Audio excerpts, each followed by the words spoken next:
As is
When there's nothing left but the fire in my chest and the air that fills my lungs, I'll hold my tears and trade my ears for a glimpse at kingdom come. On the other side of misery, there's a world we long to see.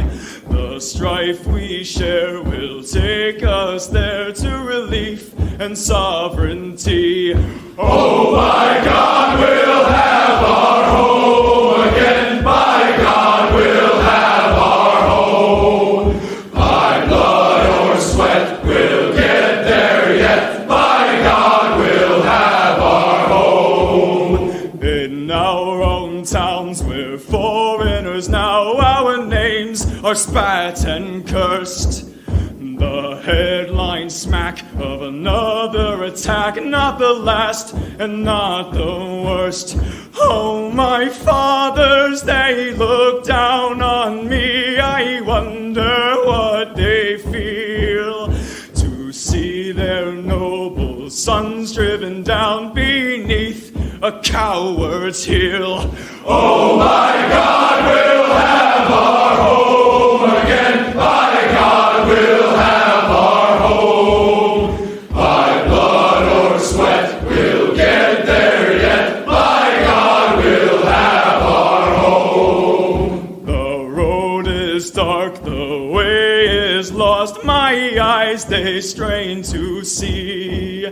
I struggle forth to find a friend to light the way for me. Oh, brothers, can you hear my voice, or am I all alone? If there's no fire to guide my way, then I will start my own. Oh, my God, we'll have our home again. By God, we'll have our home. By blood or sweat, we'll get there yet. By God, we'll have our home. Oh, by God, we'll have our home again. By God, we'll have our home. By blood or sweat, we'll get there yet. By God, we'll have our home. Hell yes, we will. Hey, today is a very exciting day in service to white well-being. We are covering in our featured stories America becoming Central and South America, murdering families, murdering the valet, undermining Supreme Court decisions, and what's up with Tucker Carlson reviewing his Break the Silence video and potential plans to take over a news network. And we will have on the inimitable Imminent Rain so hard to discuss the debut of P9 Vengeance and the release of his world epic album, The Legend of Prometheus. We will be here for the debut. Stay tuned. Your comments, calls, and questions. And then there's this. Two friends are walking their dogs, a Dalmatian and a Chihuahua, when they smell something delicious coming from a nearby restaurant. The guy with the Dalmatian says, "Hey, let's get something to eat." But the guy with the Chihuahua says, "We can't go in there. We have dogs with us." So the first guy says, "Just follow my lead." He put on a pair of sunglasses and walks into the restaurant. "Sorry, sir," says the owner. "No pets allowed," as he points to a sign. "But this is my seeing eye dog," the guy with the Dalmatian says. "A Dalmatian?" "Yes, they're using Dalmatians now." The owner says, "Very well. Come on in." The guy with the Chihuahua repeats the process and gets the same response from the owner. "Sorry, no pets allowed." "But this is my seeing eye dog," says the second guy. "A Chihuahua?" asks the incredulous owner. "A Chihuahua?" says the man in the dark glasses. "They gave me a Chihuahua?"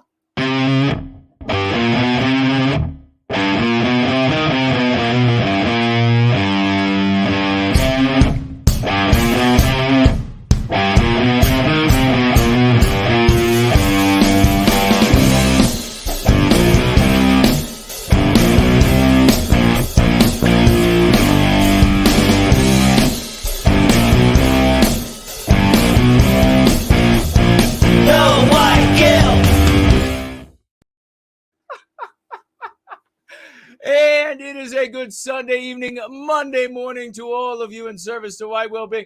How epically glorious is this Sunday as we go free? Let me know if you can hear me okay. Let me know if everything is looking good. I know I'm looking good. I always am. Whether I'm dressed, half dressed, in a state of dishabille, or in a state of undress, then I look my best. It's great to see all of you today. It is roughly 5 p.m. in the once great state of Virginia, right up the street from the Mordor on the Potomac, as you all know. 7 in Sydney, 10 o'clock in London, and midnight in Moscow. Even there, we have people going free. The world is ours, my friends, because we have come together in service to white well-being. There is nothing that can stop us. A glorious day. As you can see, it is festivities all around the office today. It is festivities in Northern Virginia. The sky was blue because the music from Imminent Rain is playing. And that album that we've been waiting nearly 5 years, roughly so, to finally get, as life has gotten in his way. This musical genius has decided to make it happen, and this is the day. Part 9, Vengeance, the album in toto, The Legend of Prometheus, telling the story of Prometheus rising. My book, Take Back Your Destiny. You can see it there, sort of, back there, behind me, over my right shoulder, right arm, I guess I should say. Hey, if you would like to financially gift over the course of this gathering, you can head on over to nowhyguilt.org. You can click on the financial gift tab and you will see the cryptocurrency wallets I use, and a snail mail address. And we do have a letter in the mailbag today. We'll be getting to that in just a little bit. If you, however, would like to financially gift while we are here so that I can see what you're saying, if you would like to do that, you can do so on Entropy. It's up and running. You can do so on Odyssey. It's up and running. Cryptocurrency there. Cash dollars there. You can do so on DLive. Their cryptocurrency over there. You can do so on Cash App. And over there, that is cash dollars on Cash App plus cryptocurrency. If you would like to financially gift with cryptocurrency totally anonymously, you can do so on those wallets that are over on nowhiteguilt.org. Financial gift tab, one more time. Financial gift tab, 2 more times. And you can financially gift. And then I will recognize the anonymous gift in the subsequent week. Fantastic. Otherwise, you can head on over to Entropy and write your question or comment in the Tall Kevin widget, also known as the question widget, or in any of these platforms that I just named, and you can tag me as No White Guilt, No White Guilt, No White Guilt. Tag me as No White Guilt, like folks are doing right now, and it's orange. I love it. Pyra Dracoman says, can you play Russian White Army after the speech? Russian White Army, that's a song? I'll have to look it up. I don't know about that. Brand Danger is here. The real Vincent Griffin is here.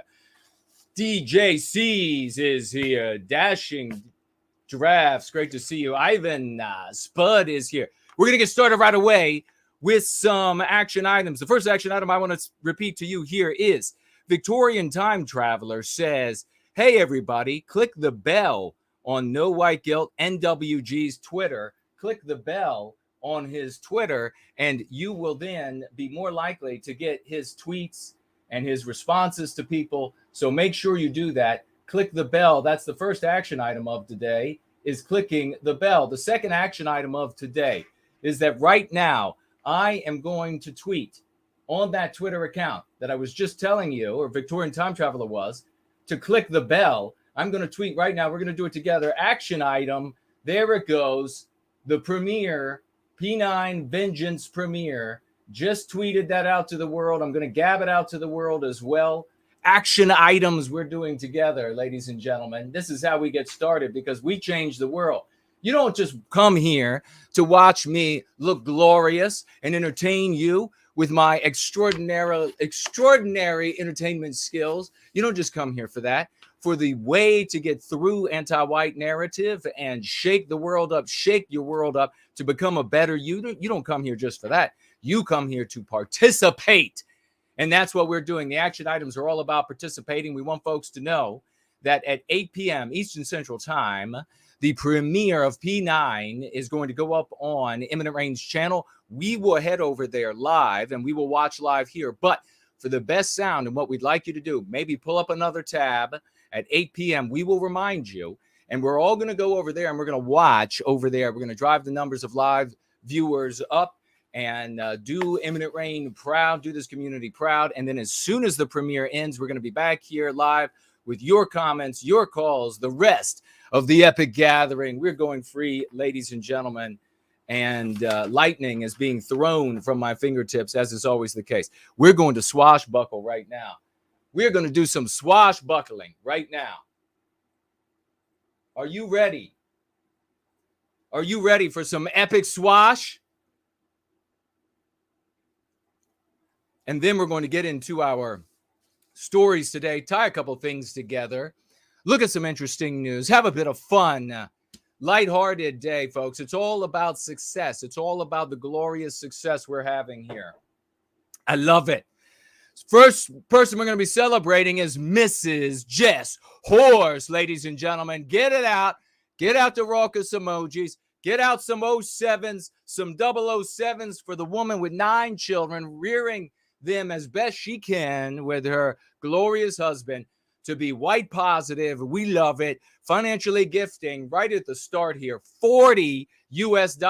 Epic swash by this lady. Talk about she's populating the world with epic swashbuckling children. She writes here with a $40 financial gift. I appreciate everything you do publicly and privately, all the time you spend healing our people, education followed up with antidote to our psychological suffering. God bless this woman. Let's hear it. Let's hear it for Mrs. Jez Horse. Throw some gems at this lady's feet. Toss some gems at her feet as we continue with the swashbuckling announcements. 0.44% CTR on the current ad that I'm running on Gab, ran them all month long for this very day here. The current ad running at 0.44%. It's epic. That's how epic it is, folks. Remember, if you're not clear, 0.35 on passive is doing really good. 0.44 on Gab's Imminent Rain, P9 Vengeance, and the album Legend of Prometheus. And Imminent Rain should be in the live chat today. It's been a celebration all day for this glorious gentleman, a celebration all day for this glorious community in service to white well-being, and this being the spiritual side of the work we do. Prometheus Rising, Take Back Your Destiny, dedicating 5 years of his life to write this song, album, tell this story in music, and it is finally wrapped up today. It is an epic day.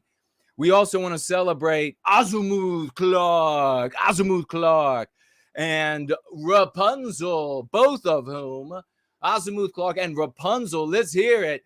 Get out the swash for these folks. Swashbuckling for Azimuth Clark and Rapunzel. Hey, swashbuckling flags, you know what they are. Let me hear them. Let me see them. Break out the swords. The crossing swords. That's the swash. Some shields. They were in some live chat. Looked like they were over at iHypocrite. And they were over there sharing the good vibrations. The good vibrations. How does the song go? Good vibration. They were selling the good vibrations over there, using the lexicon. I salute them. I saw the both of them doing that. Azimuth Clark also, and we're going to be talking about this a little bit later in a post that he wrote. Azimuth Clark getting folks to use the concepts of going free in IRL, in his family, folks he knows. God bless these two champions, Rapunzel and Azimuth Clark, in service to white well-being, shaking up the world. You're not going to believe this. We're going to be watching this video in just a moment when we finish up here on the swashbuckling announcements. Our one and only Franklin. Franklin got into a live stream that was going on. It was Amala, I think her name is Amala, something like this. And tons of these patriotic, although misguided folks watching. And he came in with some epic swashbuckling super chats on these people. Got them to read it. You are going to love it. It is electrifying. Watching the concepts that overcome the anti-white concepts that destroyed the West, watching those concepts be breathed into life. Folks, it's like breathing fire, the white magic of our sorcery, breathing fire into the world of this darkness in which we found ourselves. God bless the great Franklin. Let's get him some 007s. Throw some crowns, drop some crowns on the man. Franklin can't be stopped, ladies and gentlemen. Drop them crowns. Another champion. We're not going to be able to watch the video today. Maybe we'll watch some of the video next week or the week after because I didn't have time to fit everything in this week. John Molt over there. Folks, did you think that Brand Danger, School of the West.world, with all they did was educate children? All they did was professors coming together, good-hearted people, parents coming together. Check it out. School of the West.world. I'll tell you what kind of champions these are. John Molt goes down, epic swash, get him some flags. Make sure the parade route is filled with swashbuckling flags for John Molt. As this gentleman head on over to the county government meeting, and he said in a community that is nearly 100% white, putting up statues of black people. Nothing wrong with black people, but what's the white erasure for? And that's exactly what he asked them. Why in the white community are you going to have, instead of statues of white people that are going to put up, instead of statues of white children are going to put up, why is it black children in the all-white community? I think anti-whites would have some complaints if in the all black or all Asian or all Jew communities, they had white statues going up. I think they might complain. John Molt gets in there with epic swash, respect, love, and devotion for our people and all peoples, and says, what's up with the white erasure? And leaves it at that. Epic swash. My gosh, throw some gems. Get out some raucous emojis. 95s for this Westman. Epic, brother. Finally, we have this, and we're going to get into the featured stories of today, which you're going to love. Anders, the great Anders, have reached out. Swashbuckling emojis, raucous emojis, 95s for Anders. He has this to write. It's time to announce the Prometheus membership drive results for April. Here we go, ladies and gentlemen. In first place, once again, give it up, ladies and gentlemen. Make sure it's wild, raucous emojis. Emojis on crack, baby. Crack emojis. Crackhead emojis. White Baron. 11 people he brought to White Wellbeing. Can anyone stop this Promethean king from White Wellbeing? I encourage you to try, says Anders. We give it up for White Baron. Raucous emojis. 007s. 11 more people he brought to White Wellbeing. In second place, giving our reigning champion a run for his money, is the tie that binds our honorific outreach leader, Biospirit of the West. 007s for that champion. Celebrate. Raucous emojis for Biospirit of the West. Crossing swords, ladies and gentlemen. Shields and swords for this champ. Biospirit of the West, with 8 new people brought to the Go Free Method. 8 new people brought to the Go Free Method by Biospirit of the West. You got 11 from the winner, 11 from the winner, White Baron, and 8 from Biospirit of the West. Honorable mentions to go. Lusos, the Lusitanian Luchador. I think that's a professional wrestler in Mexico. All right. Our British Bulldog, Northern Dawn. The most esteemed Axis Mundi, Lucky Lunda from Down Under, the hero Down Under. And our very own Western King, the great Anders writes, Jason Kuna. Epic salutes. Make sure the salute always gets a little vibration right as it gets to the head, because that's how awesome we are. Throw in the gems, drop in the crowns. He says, wraps up with this. Keep out the celebration. Keep it out, folks. Keep it going. I want to see you cheer. I want to see you roar. Anders writes, I'm also pleased to announce that in 4 short months, the Prometheum group that he heads there has grown to over 100 members.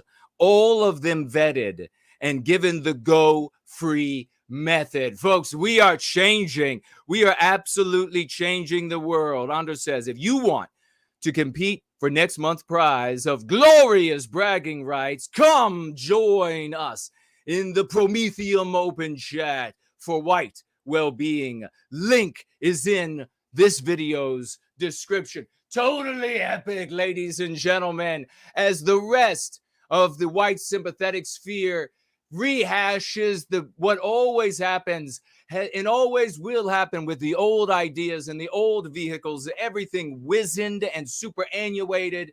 Things fall apart. Things break down. People steal money. It's just the same all the time. And not here, though. We are the future. We are the revolution. And we will be back in just 10 seconds.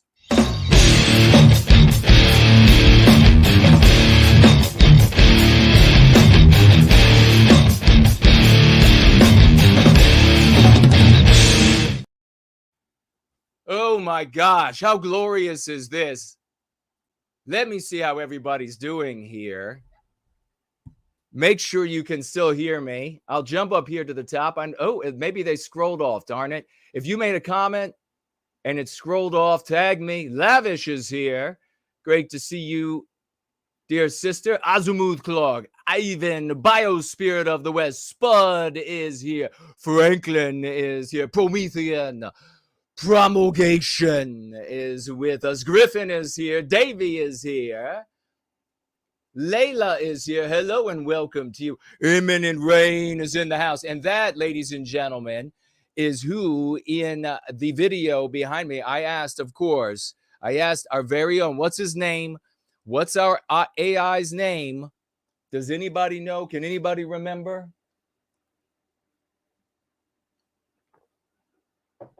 I asked him to put the video of our great Imminent Rain up in the closet, and he said, I can absolutely do that for you. Maximilian von Fock has helped us out once again, and he'll be helping us out a little bit more as we roll through today's gathering.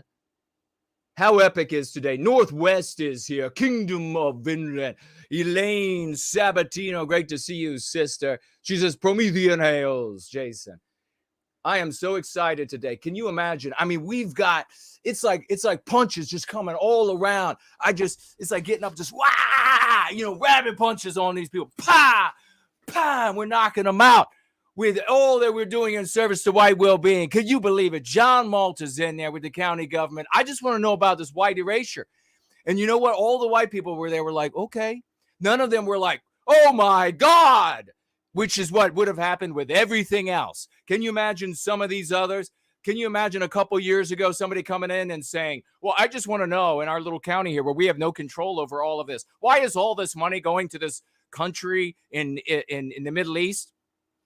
They would be like, okay, get out. We're going to take your name and we're going to submit that to the government so that you can be watched and maybe have your bank shut down or whatever. Or somebody goes in there and they're like, I want to tell you,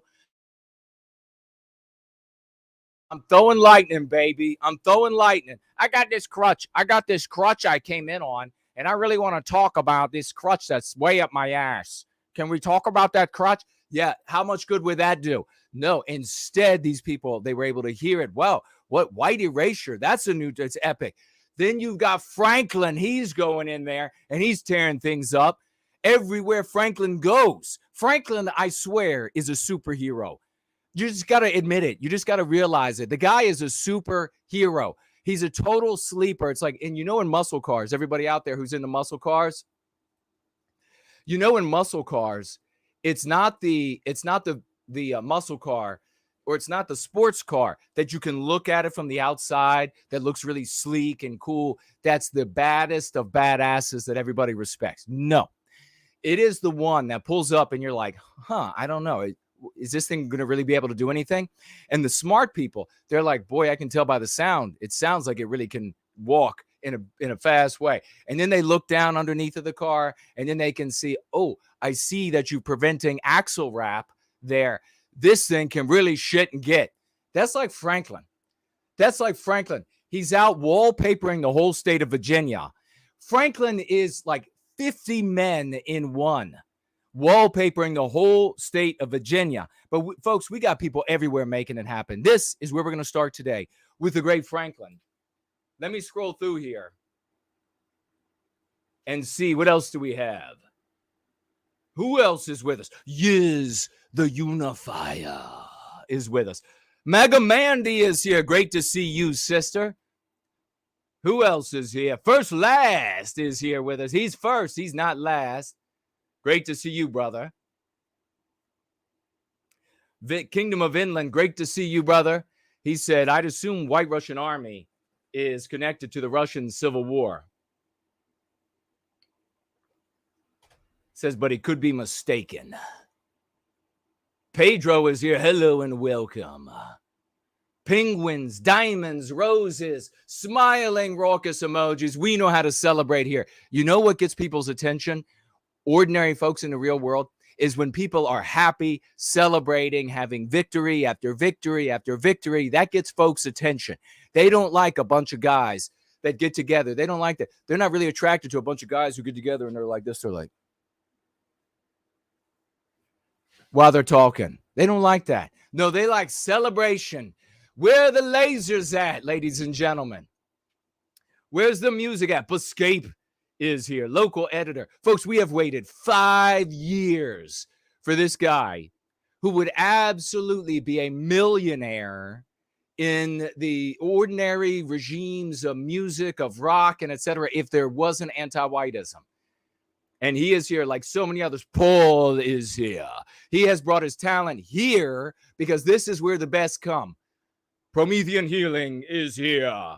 Victorian Time Traveler, Clump is here. Welcome, welcome. Bryce, hello to you. And Tom is here. Coconut, great to see you. Give my sister, your husband, my hellos. The man that you would definitely want to have if you ever had to get into a bar fight.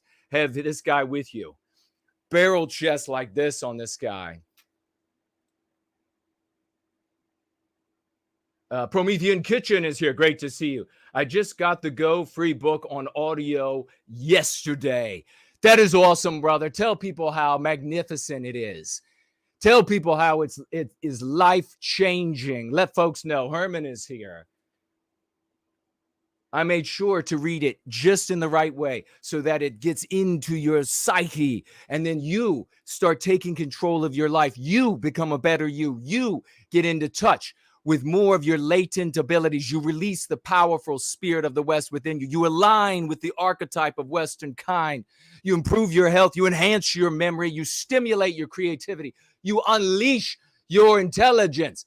You deepen your relationships. You magnify your productivity. You elevate your mood. You become more powerful. You take charge of your life mentally and emotionally and spiritually. And then on a global scale, we restore order, tranquility, and safety by restoring physical, mental, and spiritual harmony to Western kind. Let's hear right now. Give it up for Franklin once again, because this here, ladies and gentlemen, is Amala Ekpundabi, which I'm guessing is some kind of African name. And her white, what shall we call him? Is he like a tag on, an add-on? Her white co-host guy in the background. Let's hear what they have to say as Franklin financially gifts them. Listen up. So true. Franklin, just Franklin, says Democrats are anti-whites. Liberalism is anti-whiteism. Go free. Wait, what is anti-white? What was the beginning part? I didn't hear it. Democrat. Okay. Pause for a moment. This happens twice on this stream. She immediately accepts anti-white. No hesitation. This young woman here is total Big Con Inc. created one. She might be a great host. Hostess. She might have content creator. She might have made it on her own. I don't know, without Big Con Inc. But nonetheless, they love her. She's at the PragerU. They're giving it up for the PragerU, which means Israel and all of this sort of nonsense. But she's over there. She hears anti-white and she just accepts it immediately. What about the white guy? Look at his face in the background. What about he needs to be rescued, doesn't he? I'm gonna have like a big heart for this guy. I'm not just going to mock and ridicule.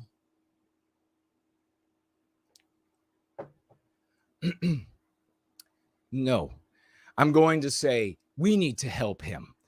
He is so white guilted. If he's white, is he white? Does anybody know? Is the co-host white or is he Jewish? If he's not Jewish, if he's not white, if he's Jewish, then we're going to help him come away from anti-whiteism. If he's white, we're going to help him come away from anti-whiteism and white guilt. You're going to see. Look at his face here. He's incredulous. Like, oh my God, I just said something so naughty. Oh, I just pissed my desk chair. I just pissed it. No, I'm just busting your balls a little bit. Don't get upset. Don't get further upset. Get yourself some Desitin. We can help you. All right? Let's hear what she has to say. Franklin, remember, Franklin made this happen. Democrats are white, and liberalism is anti-white. What was the beginning part? Is anti-whiteism. Go free. Wait, what is Anti-white and anti-whiteism. I love it. anti-white? What was the beginning part? I didn't hear it. Democrats are white, and liberalism is anti-whiteism. It's at least leftism. Woke leftism certainly is starting to feel more and more like that. I always try to. I love it. Now, remember what we've said here before. When you talk with somebody, if they say, like, she's obviously going to be like wokeism, leftism, etc., progressivism, you can just toss anti-white in at the begining. This anti-white wokeism, and then you just drop wokeism as you continue to talk. It's just anti-whiteism. So she says, oh, it's really beginning to feel that way. That's because she's young, right? And remember, we've talked about this here a lot. When it's always like, it's just starting for them. They're like, oh, it was fine up until 3 years ago. It was fine up until 6 years ago. No, it wasn't fine. That's just when you were so wet behind the ears that finally it's dried up and you're looking at the world and you're like, whoa, it's really bad out here. Okay? So she says, it's always been that way. That's all it is. Oh, these are just different names that anti-whites take for their anti-white ideology, anti-whiteism. But she ceded to Franklin what is obvious. It's obvious, didn't she? You see the power of the lexicon? This community is full of people who can actually see the power of the lexicon. And then there are new folks, and we welcome you. We love you. This is a very different place. You are going to find a home here. You're going to find powers in yourself you never thought existed before. You're going to find a way to defeat the anti-whites. It's a glorious thing. Stick around. But then there are people who have been here, some of them even for a long time, who have been here, and they don't really get the power of the lexicon and the dialectics that we use. They kind of perfunctorily do it just to kind of fit in, I think. But you can see, once again, how many proofs do you need? She immediately accepted it. But listen. Make the distinction. Certainly is Anti-whiteism. It's at least leftism. Woke leftism certainly is starting to feel more and more like that. I always try to make the distinction. Yeah, and then but if you're playing those identities, she always tries to make the distinction. Like she's saying sometimes, because it is possible to have views that people inside the anti-white narrative would call leftist views. They're hemming themselves with that, but it is possible we could take all of the possible views and just put them on a document in front of us about the issues that people normally invest time and thought into as socio-political views. And we can put them all on a piece of paper, and people who are going free agree with all of them, as long as it's not anti-white. So there are views, there are socio-political positions that in that spectrum, in that anti-white narrative, would be considered left-wing views that are not anti-white, that can be viewed and applied in service to white well-being as anathema or antagonist to anti-whiteism. All right. This young lady, she says, well, I try to make the distinction between typical leftist views and those anti-white views. Oh, we love it. Let me just sit back. Yeah. Oh, yeah. Yeah. You know how many years I've spent looking for you champions. I've been here putting together the formula in this tall tower, empowering us, building my white sorcery for the world. And I've been blowing the silver trumpets so that people like Franklin would appear. And he did, because he had the ears to hear. And he has come, and he found the door to be open to him because he could solve the riddle. And he ascended the staircases with all their traps and snares because he had it within him to be a champion of the West. And here he has climbed, and he has made his way into this community, into this live chat, and he has perfectly seeded some of the 5 key concepts. This is all you have to do, ladies and gentlemen, to win. Don't talk about how bad other races are. That's white negative. It's ugly. It's ugly. We got warts too. They got warts. We got warts. Don't do that. Don't talk about it. It doesn't do you any good. You look awful because you are awful when you're doing that. No, don't condemn a whole group of people because of the way they were born. No, don't do that because you look awful and you are awful when you do that. No, instead you do this and we win. Instead you do this. There'll be statues to Franklin. I will make sure of it.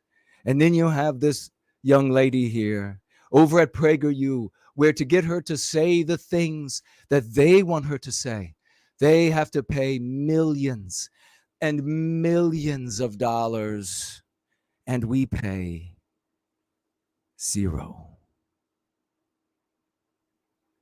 That is power.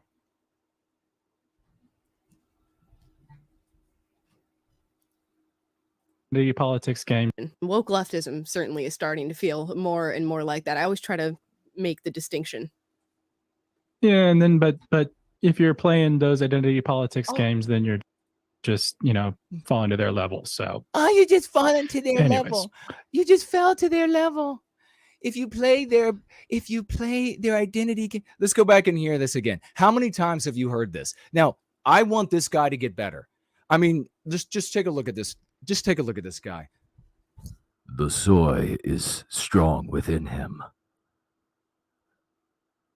The power of soy is strong within him. I want him to get better.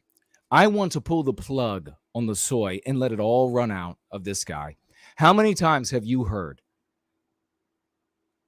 white sympathetic people, this is implicit ones, from patriot circles and conservative circles and the like. How many times have you heard them say, you can't defend where they attack because then you're just no better than them? How many times?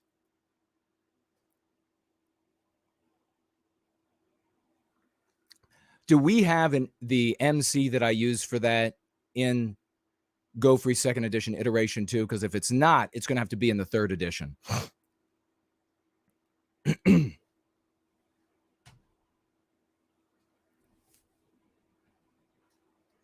Is it in the current edition?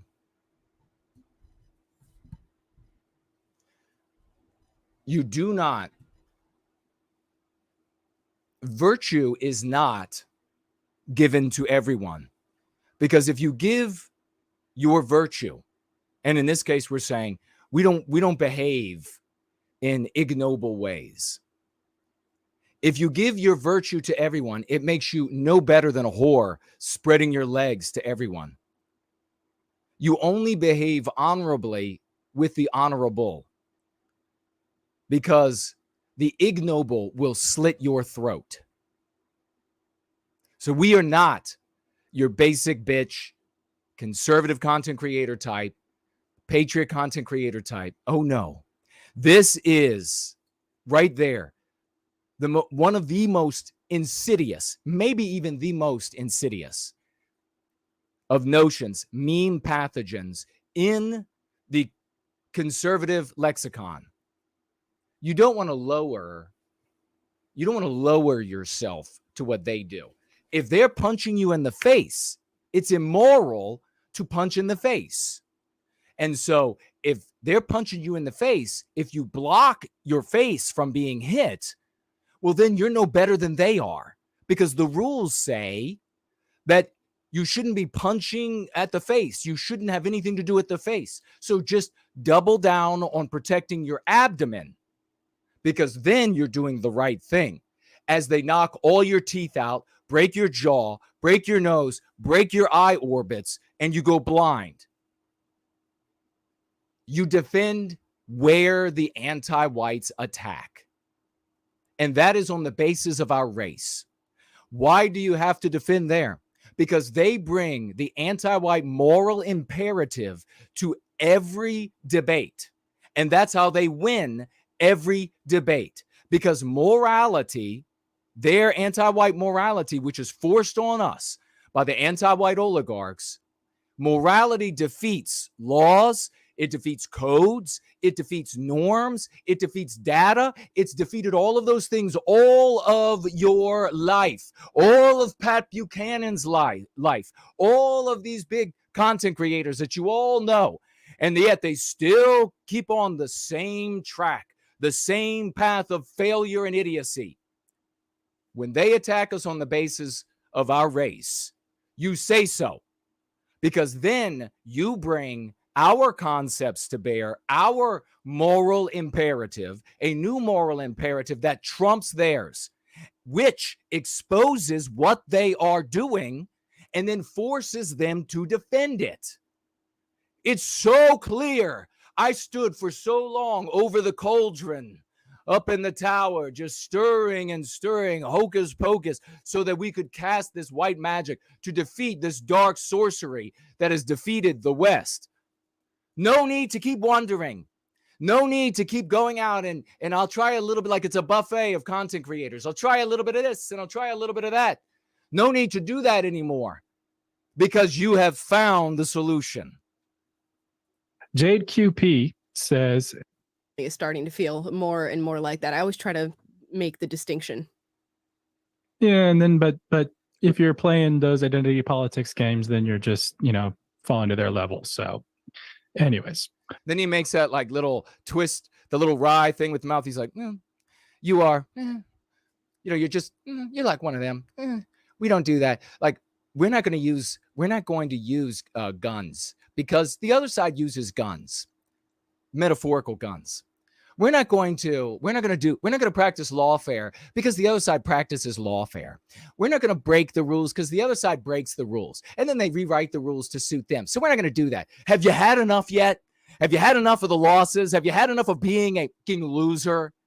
Let's go to the one other spot, and then we're going to get into this taqueria shooting, killing valets, folks. Let's bring Central South America up to the United States. I never wanted to live down there. Did you? We're jumping over to 1 hour, 16.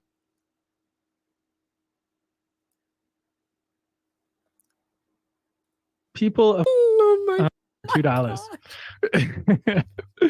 We have Pyrodraconum says, who's behind it? Who is behind what? What are you asking to find out? Axis Mundi is here. Great to see you. Tomb of Armenius has entered the... You can say things in a way to make it so much cooler. So clarify, behind what? And tag me. Time Traveler says, so I talked with European Lore. He said you could message him over Twitter. Thank you, brother. I'll check it out and get on that guy's channel if he does that. Sam says, my first car was a 73 Chevy Nova, Miss the Beast. Those were beasts, my friend. Very cool. Kingdom of Vinland pointing out that those kinds of cars are called sleepers. Yes, they are. Where are you? What part of the world? Are you in America? They're called sleepers here. But I wonder if that's the same everywhere. Wouldn't it be so cool? when we're in charge of our destiny again. And we can have channels that are for the whole Western civilization.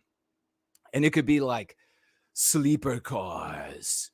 And then they show you like, here's one from Germany and here's one from Australia. And you get to just check it out. And they're bringing it to you all the time. That would be the coolest thing ever. I knew a guy that was just unbelievable. He was a little older, he was before like this generation. He built street drag racing cars.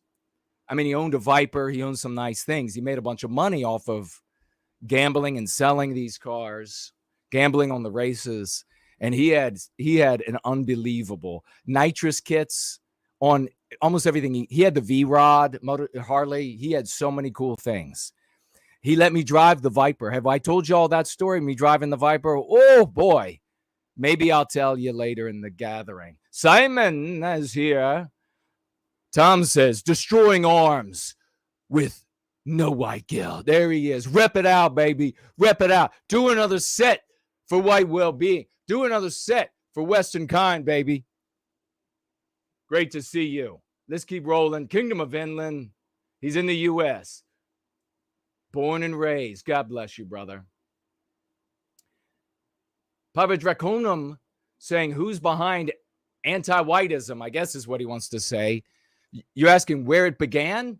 With white people of different ethnicities condemning each other, our mothers' sons, condemning each other for being inferior or monstrous or less intelligent or whatever you want to say. That's where it began. And who moves it today? Anti-whites of all races profit from it. They empower themselves from it. They exploit Western Kind with it. That is the reality. And I would debate it with anybody. We are on the offensive. We are on the offensive with no white guilt, with the magical words, the key phrases, the lexical and dialectical power of the white magic that we wield with these words which have always cast magic over the human mind, which is the only magic that matters. For everybody out there who's like, well, I kind of like the idea of like making the wind blow. Seriously, you cast magical spells over human minds and rockets leave Earth's gravitational pull. You cast magic over human minds and dams are built bigger than mountains, and from which we pull lightning that we can send magically through little wires all over the world. This is real magic, ladies and gentlemen. It's time to see where the magic is wielded. Other groups of people have realized that for far longer, and it's time for you all to get behind it. The white race, Western Kind, as other groups of people, stop being radical individualists, stop promoting the stuff that you think will work when it's got a history of not working. Now's the time to submit to the power of the white kingdom. And let's hear one of our knights, once again, engaging in the only true magic there is on planet Earth. See, I learned quick. Oh my gosh, maybe not. Franklin says people of all races should oppose anti-whiteism. White well-being does not mean hating other races. All people of immutable characteristics are welcome. This is so very true. Ah! Oh my God! Oh! Break them out! Double zero raucous emojis, 007 95s for the Westman team. White well-being has scored again, ladies and gentlemen. Totally epic. You know what's going to happen? She's not going to be disappeared. Why? Because she's not being immoral, because we are the moral actors in this story. Damn it. Give it up for Franklin. What would have happened if somebody were to, they keep at her, badgering at her to condemn some race of mankind, some people of mankind. And then she finally said, well, yeah, I agree with them. She would be gone. Ye's law. How much good would she be doing? Ye's law from the gutter. How much good? Oh my God. I have defeated the Pentagon. That's the power of Team White Well-Being. Listen to this again. Listen to what Franklin wrote. Of anti-whiteism. Franklin says people of all races should oppose anti-whiteism. White well-being does not mean hating other races. All people of immutable characteristics are welcome. This is so very true. Everybody should oppose anti-whiteness or just fill in any color or race. It's just so crazy. Another proof of concept. How many proofs do we have to have? I know there are people out there just dragging your feet behind you. Many of them who drag their feet behind them are dragging their feet behind them because they're really just riding on that crutch. They're like, how far can I stick that mother up there? Ride that crutch. So they're dragging their feet behind them. They're paralyzed since they've been on a crutch so long. They're paralyzed. Look at what she just said. Now you heard the error. Whiteness. Whiteness is pushed in conservative circles. It is absolutely pushed in conservative circles. It is poison. Do not put it in your mouth. I'm telling you, Westmen, men, women, and children, do not put that poison in your mouth. Don't eat those glowing orange mushrooms on the pig shit in the forest. Don't eat those. Don't put whiteness in your mouth, because the moment you put it in your mouth, you are poisoned. Noel Ignatieff from hell celebrates you putting it in your mouth. Because why? Even in Alabama, where they just passed this bill into law, where it says you can't condemn a whole group of people for the sins or crimes of their ancestors, even there, they will continue to be able to condemn white people by way of the concept whiteness.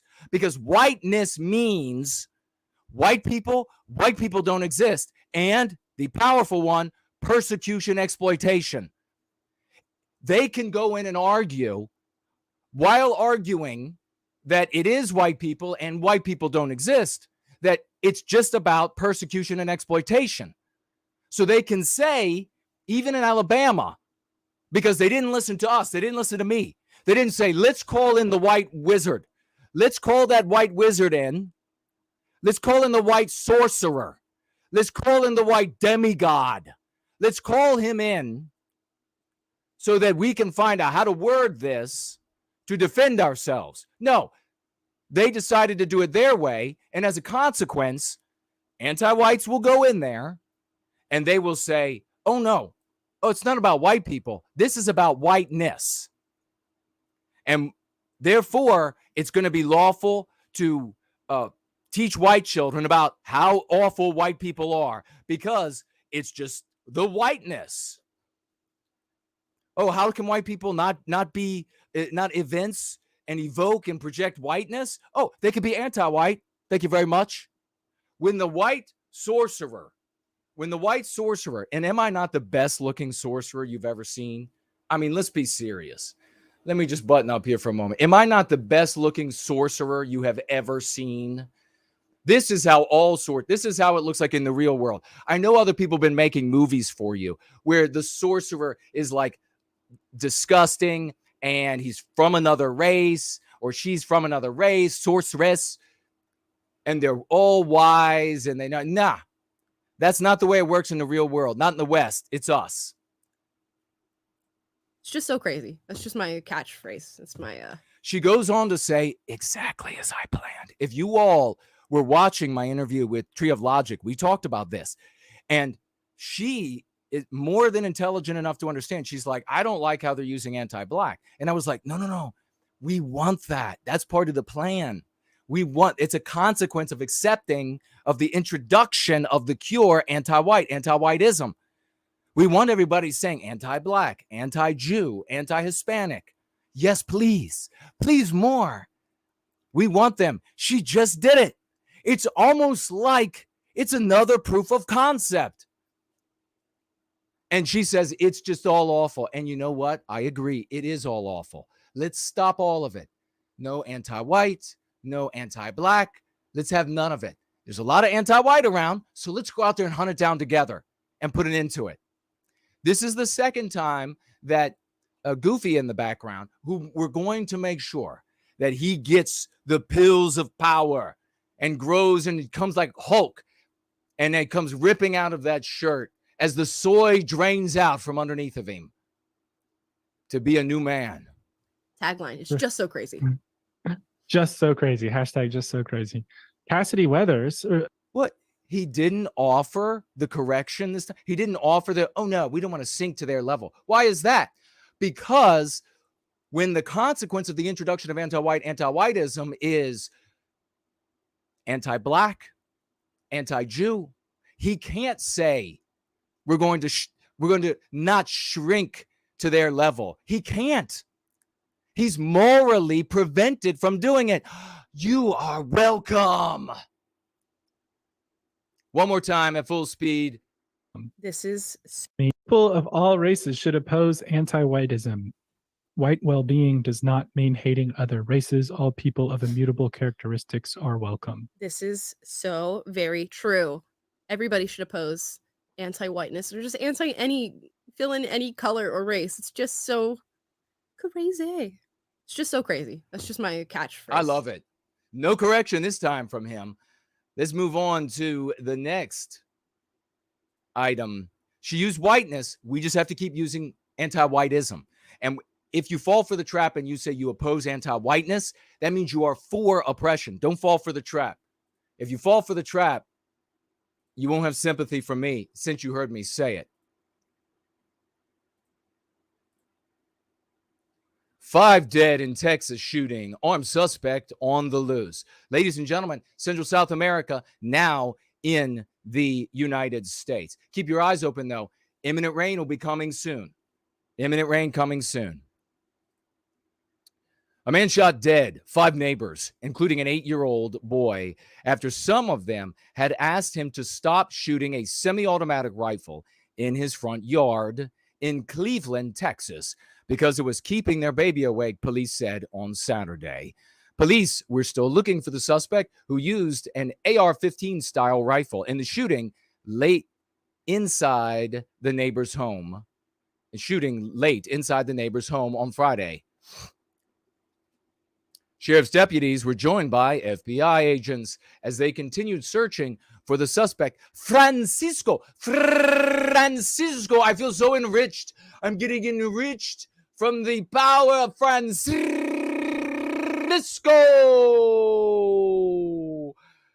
I didn't want to live in Central and South America, but the anti-whites thought it was better for me to move them here so that I could live there. They are running away from the places that they create.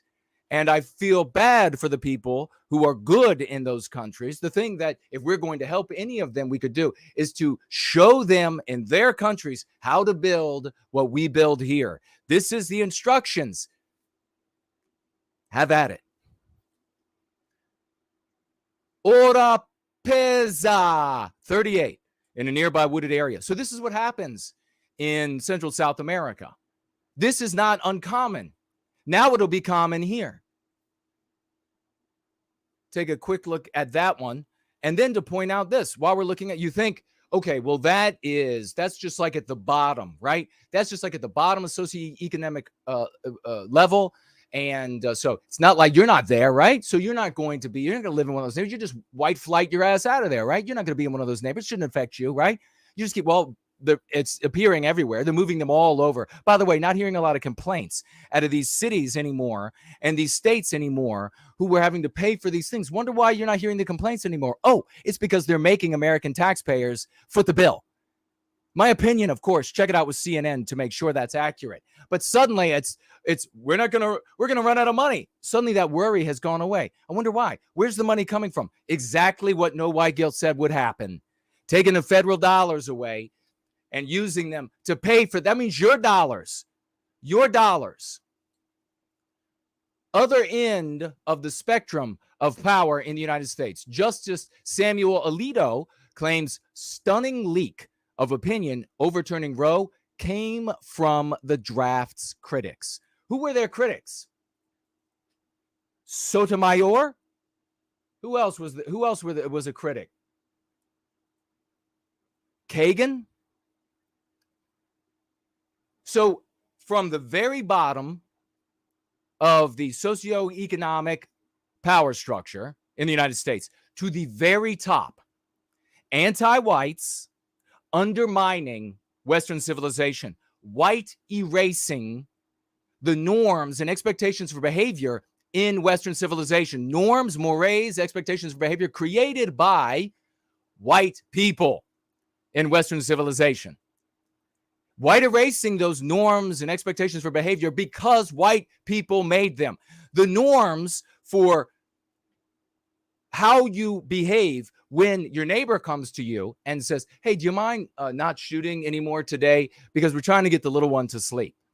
And then you say, with the expectation behavior, be like, oh, it's neighbor, I'm going to do a neighborly thing. Okay, yeah, I'll knock it off for today. When does the baby sleep? And then I'll shoot around those hours.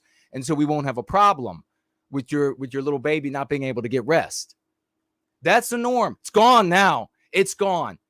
Law enforcement, the punishment for criminals that this psycho Francisco should have been afraid of, gone. The norms in Western civilization, we would have cut a person like that. We would have quartered them in Western civilization. All that's gone now. Gone. Those norms are gone. How about the norms for how the Supreme Court of the United States, how the judges and their staffs are supposed to behave? How about those norms? Gone. And that, according to Alito, was an intent to overthrow the court's decision by way of terrorizing the justices with the population. Oh, you don't think you've seen the end of that, do you? Much more to come. Let's jump into this really quickly so we can get on to Luke Mason coming up in a moment. Tell me if you can hear this. More norms for Western civilization. Rodeo Goat Gone. Indio turned deadly when 29-year-old Eric Aguirre and the woman on the date parked in this Eric Aguirre sounds totally Anglo-Saxon to me. slot across the street. According to court documents, 46-year-old Elliot Nix, claiming to be a parking attendant, came up to the couple and asked for $40. After paying and walking into the burger restaurant, There was Okay, the burger restaurant, like Taqueria. a waiter who knew that the guy was scamming people for parking, and Taca diarrhea. he advised them, hey, that guy is scamming you for parking. employees of this smoke shop then watched Aguirre sprint Okay, that's another norm. More criminality in the West. Another norm gone. Here you got another guy. Should he have been even in this country? I mean, at what wave did he come in? Whether legal or not. Because the population definitely did not say, you know what? I don't want to live in Western civilization anymore. And I don't want my white children to live in Western civilization anymore. I want to live in something that looks much more like a Central or South American country where shit like this happens. And everybody hates me and my children for being to his white. car, grab a pistol, and chase after Nix, shooting him on the side of Chartres Street. He later died at the hospital. The penal code in Texas and in 49 other states and in most civilized countries doesn't give you any legal basis. No, so this is absolutely not the refutation or the pushback on what happened. The pushback on what happened is that Western civilizational norms have been white erased. And that's how that kind of thing could happen. Western civilization, Western kind, white erased from these areas. And that's why this kind of a thing happens there. It's a projection. There isn't one culture that's better than any other by cosmic standards. You have preferences. I prefer Western civilization. Aguirre prefers it too because he left where he came from to be here. And then you see how it happens. He gets had for $40. He gets had for $40 on a date with his girlfriend. And norm for this Aguirre is to find out he's been had for $40, to go out to his car, to get a gun. I wonder if it was legal or illegal or whatever, to go find the guy who scammed him, blow him away, and then go back to dinner with his girlfriend, have dinner. Everything's normal. This is just normal where he came from and the way he behaves. That's just normal for them. You got to feel for the good people in those communities that have to live among the animals like that. I don't want to live in a place like that, but they're making that place all of our places where we have to live. No more place to run away from what they've done to the world. Let's watch Tucker.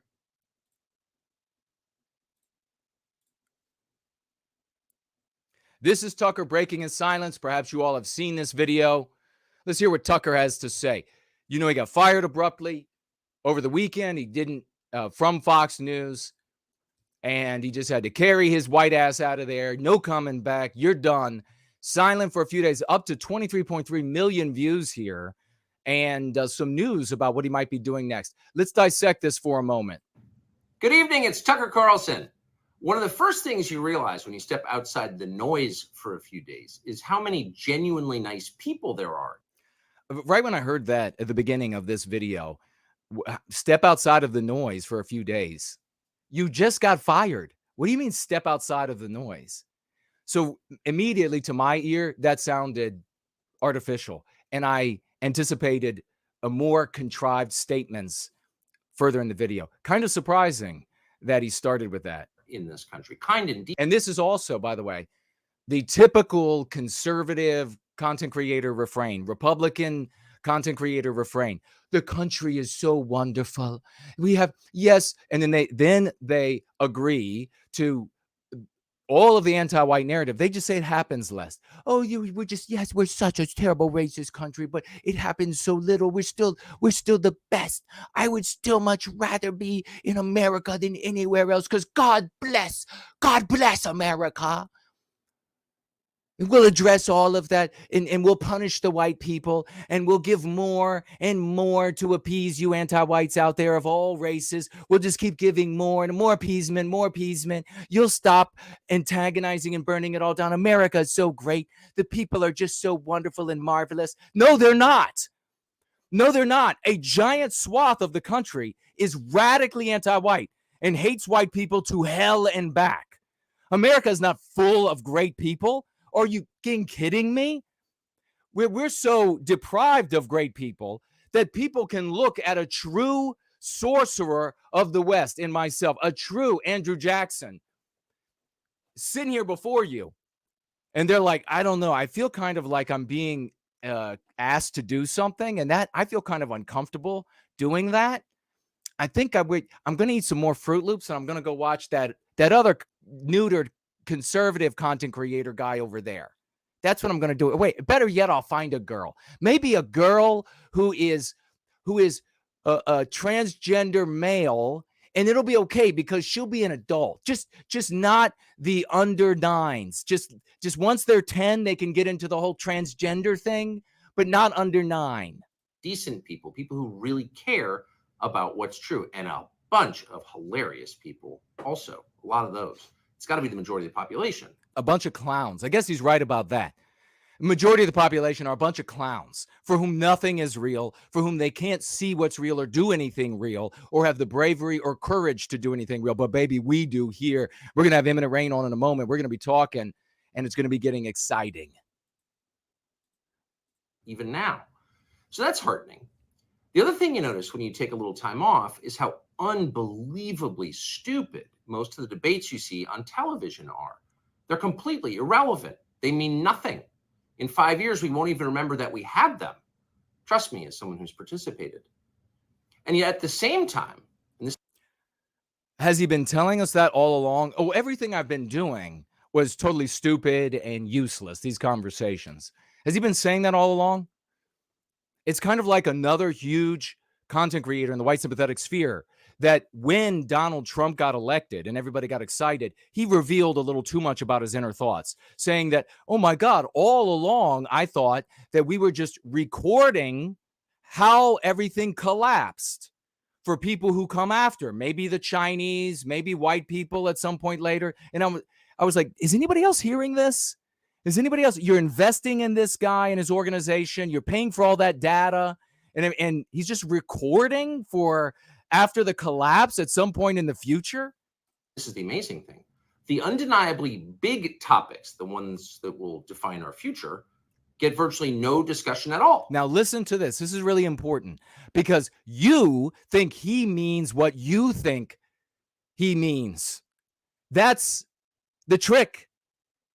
You think that he's talking about what you think he's talking about. But he is actually saying something else with the exact same words. Listen closely, because this is how false flag leadership leads you astray. Now, I know everybody's talking about his father, the CIA agent, and all of this kind of stuff. You don't need to worry about that. Forget about it. What do you drive for a living? What do you do for a living? If you don't have the power to do anything about that, then stop thinking about it. Think about things in a way that you are able to take action and change your world, your life, and therefore our community, our people, our country's environment. Big hello to Summer Lee and Angela. Two sisters are with us. Westman Media is here. Let's roll. War, civil liberties, emerging science, demographic. War, civil liberties. Now, what does he mean by war? What does he mean? We'll get to. We're not going to get to all of these different things. Maybe another night. What does he mean about demographic change? What's the civil liberties question that he's talking about? Where will he draw the line? Is it just to say that transgender men can't compete in female sports? Because that's not far enough. No, that's not far enough. And it's not even a starting point in the slightest. We need to be every bit as radical in our demands as the anti-whites have been in their demands, and as the anti-whites have done work incrementally there. Now, when he says demographic change, what do you think he means? Let's see what y'all say. Nathaniel Westerman is here. Marlene is here. So smart, she says. Thank you so much, sister. Samantha, hello, sister, and welcome. One of Western kind is here. Kuna's epistemology, writes Nathaniel Westerman. Thank you so much. What do you think that he's talking about when he says demographic change? Because you're going to be surprised. If you've actually watched Tucker and you weren't allowing yourself to blind what you are able to discern in him, what you hoped to see in him, you'll know the answer to this. You're thinking when he says the big question of our age is, one of the big questions is demographics. Why isn't this being talked about? You and so many in the white sympathetic sphere, both implicit and explicit, think this false flag guy, and I would love for Tucker to come around and be a champion. If he wants to talk to me and actually get some balls and be a champ, I would be happy to help him out and to talk with him. Absolutely. Nobody even has to know. Nobody even has to know. I will help him out. There you go, Tucker. There's my offer to you. There's my offer to you. I will help you out. You think he means that, hey, we don't want the country to be numerical minority white because of the consequences of that. Ramifications that are numerous. You think that's what he means, but that's not what he means. When he's talking about demographics, he's talking about votes. He's talking about who votes for what candidates in the Republican Party vis-a-vis who is voting for the Democrats. He's talking about populations coming in that can reasonably be relied upon to vote Democrat. That's all he's talking about. He has already said, you heard him with Adam Carolla saying he didn't give a shit about white people. Non-white people can have all the blue-collar jobs, this decamillionaire. And if he feels like that's a misrepresentation of that interview, then we're welcome to speak up. Go ahead and say you want white people to have blue-collar jobs.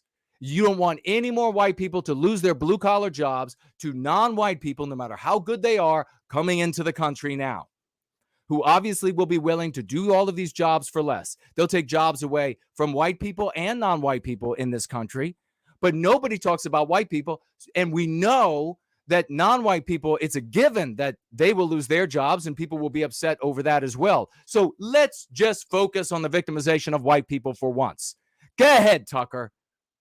Make sure your audience knows. Or are you going to keep it kind of nebulous and keep talking about demographics and how important it is for a country to have a texture, for a country to have a unified culture? And you're thinking that he means Western culture. What he means is a culture of people who will vote Republican. Change, corporate power, natural resources. When was the last time you heard a legitimate debate about any of those issues? It's been a long time. Debates like that are not permitted in American media. Both political parties and their donors have reached consensus on what benefits them, and they actively collude to shut down any conversation about it. Suddenly, the United States looks very much like a one-party state. That's a depressing realization, but it's not permanent. Our current orthodoxies won't last. They're brain dead. Here is the biggest poison pill. I tweeted about this. I want you all to catch us. We're going to read briefly from this story about Tucker and a news channel, taking over a news channel. This is the most insidious, noxious poison pill right here. Quietism. You don't know what it is? Look it up. He wants you to sit on your hands. He wants you to sit back and wait. He wants you to feel confident, feel secure. Things are scary now, but it can't last. They will fall of their own accord because it's too absurd. It's too silly. All of this anti-whiteism out there is too absurd and silly, and therefore it's going to fall by itself. It has a weakness built into it. It will just crumble to dust, and there'll be nothing left of it. So don't do anything. And then if I were to say this directly to him, he would say, oh, no, we want you to do things. We want you to get out and vote, and we want you to get out and vote for the candidate of your choice, or the candidate that you think will best represent you and your norms in this country, and then not give any more time to these Democrats, to these wokies, to the wokies. That's what he's saying. And what does that do? He's about to tell you one of the perennial poison pills, meme pathogens. The enemy, your victimizer in this case, will fall of its own accord. You need do nothing. And then if you're going to do something, all you have to do is disagree with your victimizer. That's it. And he calls the disagreement position that you will share truth. And he says that truth has this magical, seriously, magical power that overcomes everything in its face, in its wake, its challenge. Truth just magically does that. That, my friends, is deep sophistry, deep, specious, underhanded reasoning. This is the absolute definition of that which on its exterior is alluring and enticing, but poisons you when you touch it. Meretricious. And he is a meretrix as a consequence. Nobody actually believes them. Hardly anyone's life is improved by them. Nobody believes the ideas of your victimizer. Oh, I disagree, Tucker. No, they show up and burn cities down, kill people, destroy stores, destroy homes, destroy lives. We have social lynching. We have people every day by the score being called in front of these anti-white tribunals at their universities, at their schools, at their places of work and business. Nobody believes them. They're killing people, sentencing people to 20, 30, 40 years in prison on the basis of these anti-white ideas. Nobody believes them. This moment is too inherently ridiculous to continue, and so it won't. Let that ring in your ears. It is too inherently ridiculous to last. Everyone hearing that will conclude, then I need to do nothing. That is the refrain of conservative Republican content creator and leadership. That is their refrain. The people in charge know this. That's why they're hysterical and aggressive. They're afraid. Oh, so when they come to bash your head in to get you fired, when they show up in the state house or at the federal government in thronging thousands, dressed up in the costumes of monsters, many of them, and they come to destroy Western values and Western norms, pissing on Jesus Christ, pissing on the founding documents of the country, pissing on the norms, setting it all alight. It's because they're scared and on the verge of collapse. So sit back. It's much safer in that lazy boy. It's much safer to sit back in the lazy boy, prop that beer up on that belly, and turn on their entertainment, where you will continue to be poisoned by their anti-white ideas that we call meme pathogens. This is explicit. This is exoteric. This is out there for you to see and imbibe as a pernicious, hardcore poison. How much clearer can I make this for you? They've given up persuasion. They're resorting to force. But it won't work. When honest people say what's true, calmly and without embarrassment, they become powerful. At the same time, Is that really what happens ever? No, that is a fairy tale. That happens in movies. That happens in sitcoms. And in every one of those cases, when honest people stand up and say what's true, in every one of those cases, for your whole life in entertainment, it's some anti-white standing up for the truth of how evil the white race is. And then in the movies, everything does fall before them. Because in the movies, they don't really have to show you the monsters in the street to get the anti-white outcomes, do they? I mean, can you believe this? If he really believes this, Tucker, I will fly down to Florida and we can have a conversation. I will meet you wherever you want to meet. I will talk to you on whatever platform you want to talk on. I want what's best for all people by wanting what's best for Western kind.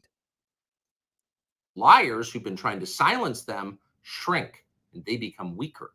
That's the iron law of the universe. True things prevail. False. False. You know, there's somebody in the white sympathetic sphere, and I don't want to rag on this guy. I'm gonna try. This is a newer, softer, gentler toward people's maybe ineptitudes, Jason. And here I'm going to try to say, I'm not going to name this person, but there's a prominent person in the white sympathetic sphere, explicit, who's been saying for a very long time, in error, not to mislead, just in error, that truth prevails and we are always going to win because we have truth on our side. Well, he's been saying that since the beginning of his endeavors. How's that been going? How many people go to their work and say, let me tell you about the crime rates of whatever race of people. Let me tell you about this group of people who were behind some anti-white ideas at this point or that point. Let me tell you about this person who finances this. And how many of those people telling truth have suddenly gained power and dominance in their families, in their professions, in their education? Zero. Everybody fears it because it does nothing for you. We have something that does the opposite. We have something that works. The scary thing is that the thing that works needs only be said. Where he offers you this deleterious advice about just saying the truth, which you know you can't in most cases say. You can't say that, well, I mean, even if you, I mean, think about this. Think about like your company wants to move into a bad part of town that has a group of, because the rent is going to be less there. And you know that the likelihood of robbery and rape and murder of the employees will go up because of X, Y, and Z. You're going to just slide over there and say, well, let me tell you how bad this group is. You're just going to speak truth and you'll be out on your ass. Where can you still find Americans saying true things? There aren't many places left, but there are some, and that's enough. As long as you can hear the words, there is hope. So there are some people left, and as long as they're going to speak truth, then there's hope. Hope is a poison pill. Hope is nothing without endeavor, that with something that works, proof of concept. See you soon. All right, see you soon. What does that mean exactly? Newsmax beating door down. Here's the key to our kingdom, they say to Tucker Carlson. We're going to have, in just a moment, the great, the one and only Luke Mason. Right after I look at this, ladies and gentlemen, we will have the champ with us. Very excited. Let's see what Tucker is going to be doing here, or potentially doing, in the next couple of weeks, months. Tucker Carlson is out at Fox. And now another conservative news outlet, Newsmax, wants him to be more than just the face of the network. And it's putting on a full court press to land him. Many different endeavors, folks, are reaching out to Tucker Carlson right now.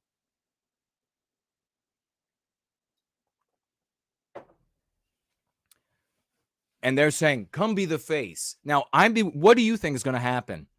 Come be the face and brains and spirit of our platform. What do you think will happen to Newsmax? There are things that are shared on Newsmax and some of these other conservative platforms that I think would immediately disappear if Tucker were in charge. They would immediately not be able to say anymore.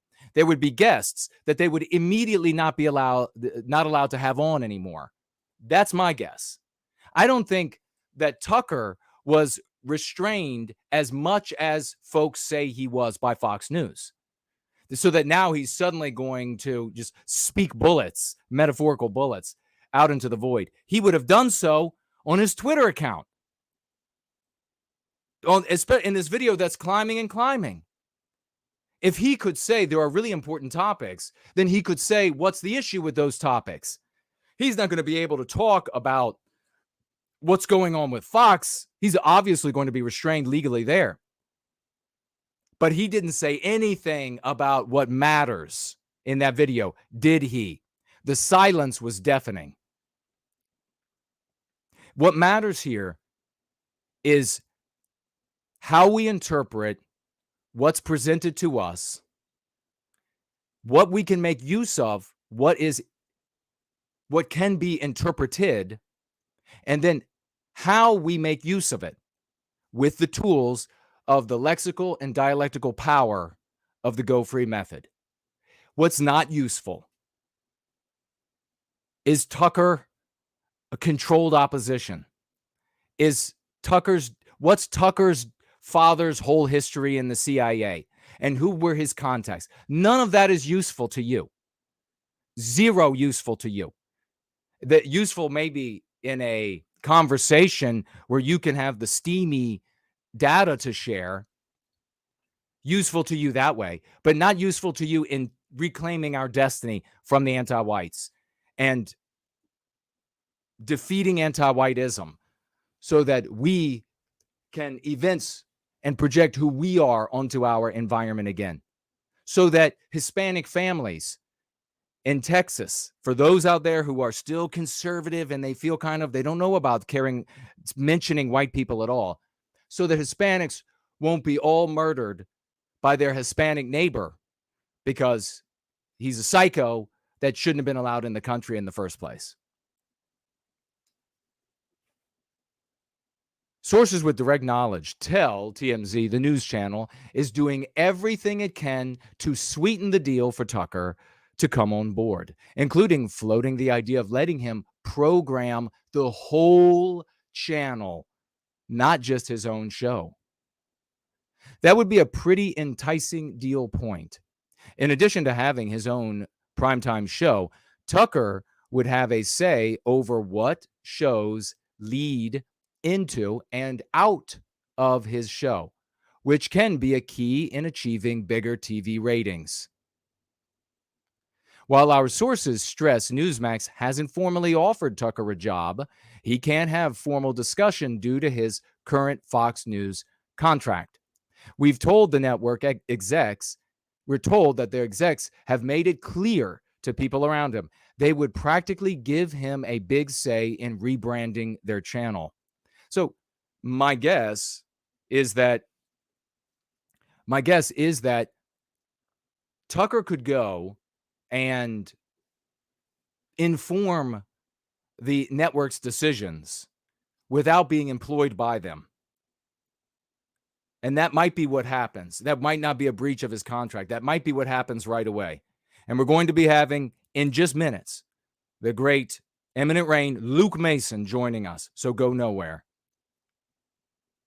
Story wraps up with this. Our sources acknowledge it's too early to know for sure when Tucker will pop up next.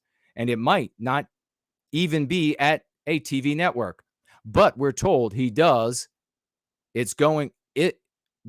Whatever he does, it's going to be big, disruptive, and will create a seismic shift in the conservative media landscape.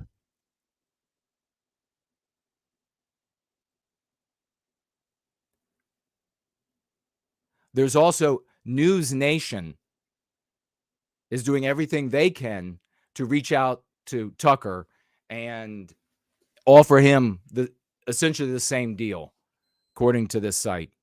In the meantime, we're told he's cheerfully following his Fox News firing, and he's not dwelling on what he lost, but instead moving forward and hoping FNC, Fox News Channel, does the same.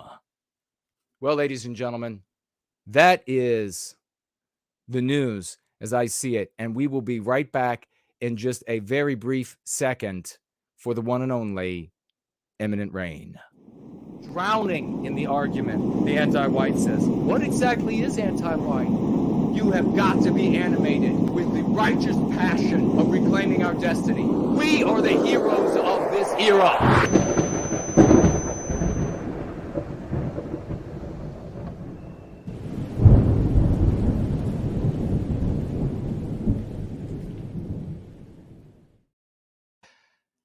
Awesome, ladies and gentlemen. We're waiting for Imminent Rain to join us in the background, backstage. He was here a moment ago. Probably a very brief technical snafu while we wait for Imminent Rain to return. While we wait for him to return, I will take a look at what you all are saying in the live chat. Davey is here. Edwin is here. Vase of Flowers is here. Is Vase of Flowers a sister? If so, good to see you, sister. Another sister, Mrs. Jez Horst, is with us. Wonderful to see you, dear sister. JK160 is here. Says, Ty looks good. I appreciate that, brother. We want to get a big salute to Groundhog Fury. So much of what you're seeing, the magic window, I had Maximilian von Fock post the video up to the magic window, a creation of Groundhog Fury. And so we want to give some 07s, 007s, so much of the artwork for Prometheus Rising, which is also used by Luke Mason, Imminent Rain, created by Groundhog Fury. Very exciting stuff.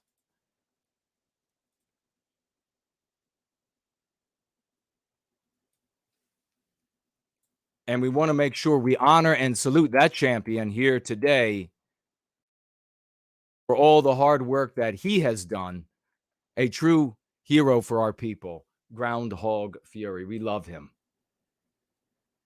Baha is here. Promethean Kitchen says, my prediction is that Tucker will most likely end up joining the Daily Wire in a year or two just in time for the next election. Maybe so. We'll see. Imminent Rain is in the live chat, and we're waiting for him to join us backstage with the join us backstage again with the link that we sent.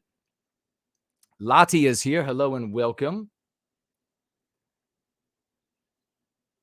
Lottie says, I can't speak truth to my daddy, mama, and my best friend. But you know what you will be able to say, Lottie, is you will be able to use the lexicon of Go Free. You'll be able to use the key concepts. Stick around with us. Learn what these concepts are. Learn how to deliver them.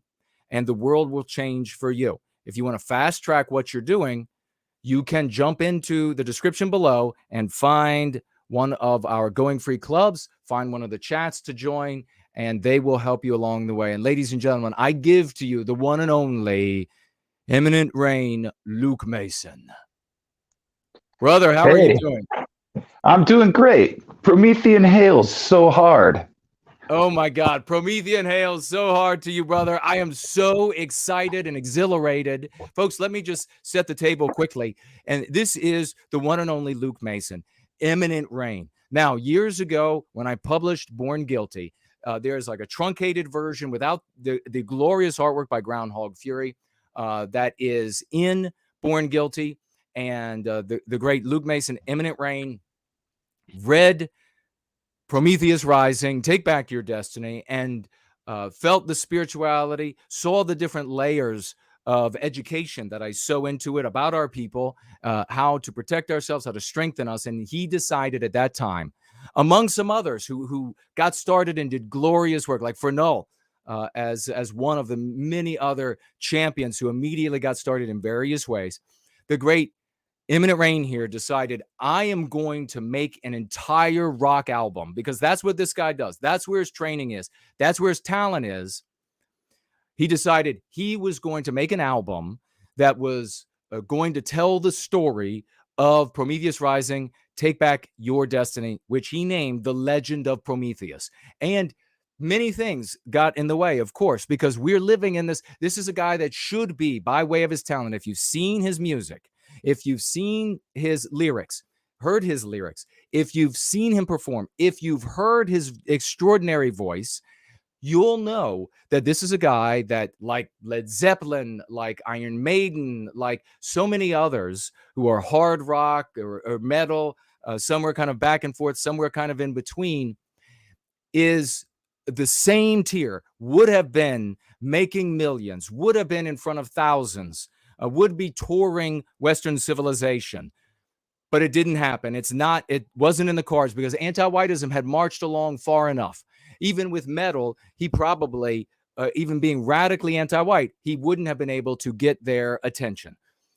So he decides he's going to give all of that talent, a truly wonderful, glorious gift to Western kind, to white well-being, to the creation of this album, to help get people excited about his music, to help people get excited about Prometheus Rising, Take Back Your Destiny.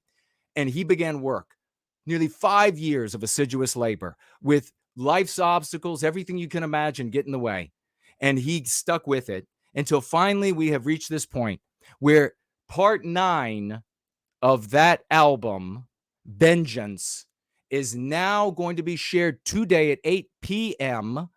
Eastern Time on his channel.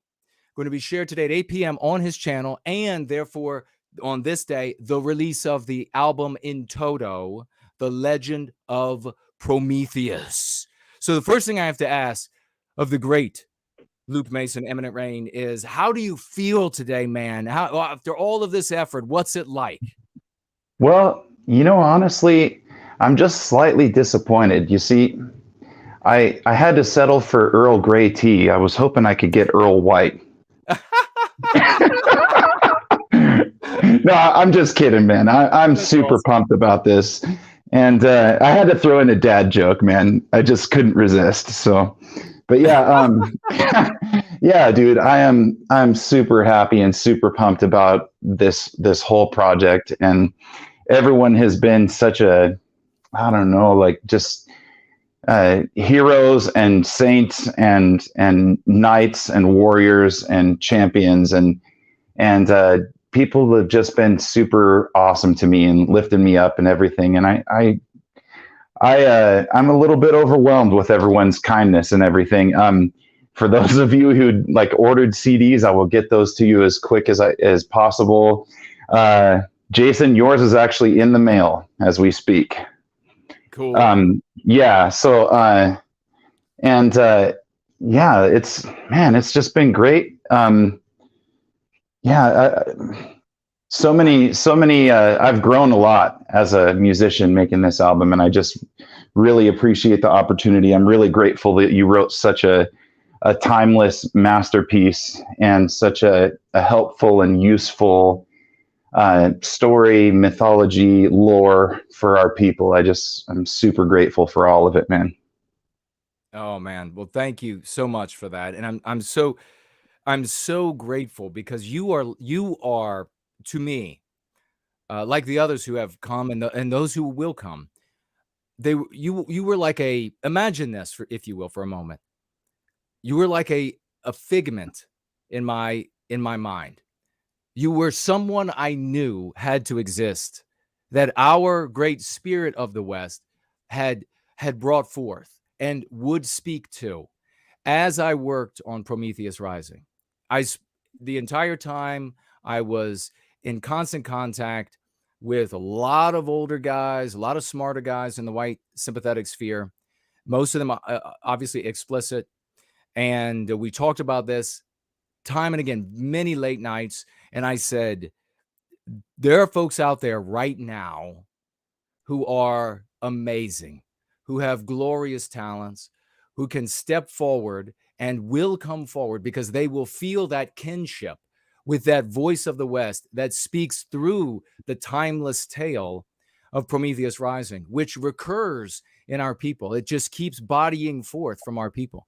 And they'll be able to hear that, and they'll know the moment that they read it, this is where I'm called. This is where I've got, and it's not a sort of a fatuous, it's not sort of a superficial or like a dry saltine cracker sort of a feeling. It's something far deeper that draws, and it's also not what you see so many times with self-help groups and some other communities, that it's like this gelded sort of these people who are they can't find themselves in society, even though they're anti-white or they villainy signal anti-whiteism. They just like can't even find themselves, so they want to come to other people who also can't find themselves. They're just like wanderers through this tainted milieu.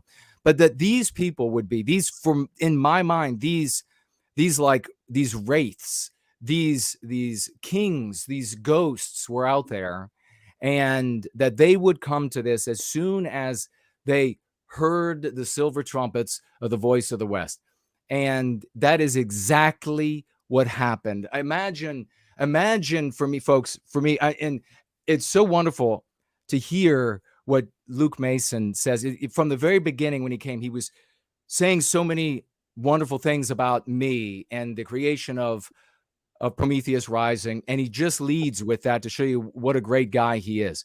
But I want you all to know how magical it was for me to effectively cast this spell, to put this into the ether, and to know that it will bring out of the fog and darkness that surrounded this tower of this age that we're in, this anti-white age, that great knights on white steeds would appear. And then they did.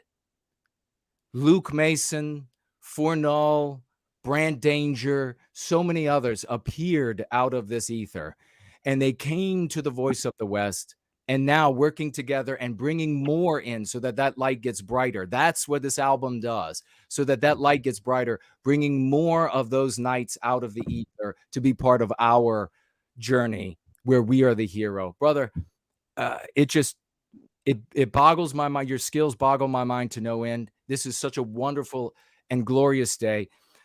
maybe the first thing I'd like to have you do, unless you have something immediately on your mind you want to say, right after that, maybe name some folks so we make sure we don't miss anybody that helped you and that you want to make sure you give a salute to them. And then I want to just take a quick trip back to the start of the album and how you began to piece all of this together. The mic is yours. Awesome. Yeah.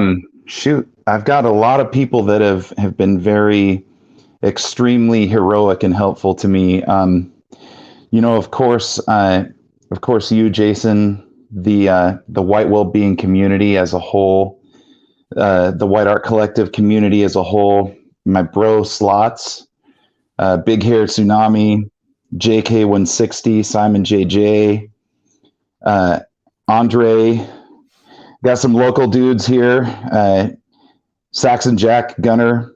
Oh yeah, here's another big one, RC from Rebel Distributions, one of our own dudes that set up his distribution for our guys to not have to pay into the anti-white system in order to get our music out there. Super appreciate that, dude.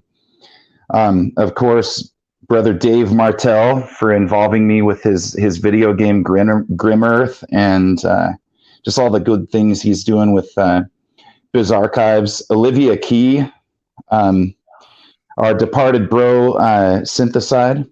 Oh yeah. Who introduced me to the White Art Collective. My bro that went to Whackfest with me, Amalahar. Of course, Fornelius Noland. Miss that dude. I love that guy. Bass guitarist. Let's see. There's some other local dudes. Pagan Opera. Donald Kent. Nolus. Of course, Yiz, the Unifier. Ron Tyson, the dude who lent me $500 so I could learn to be a school bus driver. And my landlords who let me be behind on rent for several months. And then let's see. Jack White, DJ Boxcar, Jason Ancestral, Matthias, Matthew. I'm trying to leave some of these names kind of mysterious because I don't want anyone to have any attacks on their identity or anything. Yeah, makes sense. Yeah, my family and my local bros, my friends at the bus barn, the Hammond family, my bro Pierre, my bro Vlad, my bro Stan, Henrik and Lana from Red Ice were a big help. Let's see, Nathan and Dee, when I was teaching Kung Fu at their place, the AFA, our glorious ancestors, gods of our folk, innumerable legions of anonymous Promethean heroes. And I think that pretty much, that should cut. Oh, one dude who really helped me with editing this video it goes by the name Flash Gorgon. That guy actually gave me a lot of tips. Really talented fellow. So, just a lot of good folks, and I'm super grateful to everybody. And it's been quite a journey, and it's a huge honor that I got to do this, man. And hails to you, Jason. We were just reading. We have a book club on Telegram that. I forgot to mention, dude, holy cow, how could I forget these guys? Mr. V, Lusos, and Patrick, and Access Mundi, and Chuck, and A.L. Nelson, all my bros. Elaine's in there too. It's great, man. There's a really cool little community that's really forming, and we're going through this book club and we're reading Prometheus Rising, and we're having deep dives into it and the philosophy and the spirituality of it, and just really digging in deep into it. And it's been wonderful. And gosh, I can't even tell you how good it feels to be able to share that spirituality with our folk. It's so healing, from a dude who lost a lot of that stuff when I left my former spirituality. I really dig the sense of community that's happening. So it's a really glorious thing, brother. And none of it would be possible without your work with Prometheus Rising and Go Free. And also, your other books, the Born Guilty, the Crucible. I still have yet to read your comedy one. I got to get around to that. I have a feeling that I'm going to like that one when I get a chance to check that out. I wanted to put in a plug for you, Mr. Jason, for your lexicon and dialectics, and also the practice of going free. I have to tell a little story. So the first thing is the lexicon, right? You may not be aware of this, but I actually use your lexicon quite a bit in order to, like on a daily basis, just when people are saying something that I'm around them. It's a lot of young people, actually. I'll just say, hey, let's not call each other the R word. That's an anti-white slur. Yes. Yes. Just little subtle things like that. And I just encourage people to, treat each other with some dignity and some courtesy. Be polite, be courteous, be professional. There's that. And then also, there's a dude that I have met, and he's like an insider in the music industry. And so I went and learned a bunch about the music industry yesterday from this fella. And, I came back and I had to develop some meme curatives because this dude, unfortunately, the music industry is pretty anti-white, man. This fella actually told me that my guitar playing is too white. And that's just like the tip of the iceberg of the kind of things he was sharing with me. And you know what? I actually took that as a compliment. Yeah. And when I think of like a white guitar player par excellence, I think of my buddy bass guitarist. That dude is just phenomenal. Yes. I found myself like writing out the different points that the different meme pathogens that he was, basically sharing with me. And then I found myself coming up with meme curatives. And honestly, I mean, without the exposure to your method and stuff, I probably wouldn't have known to do that.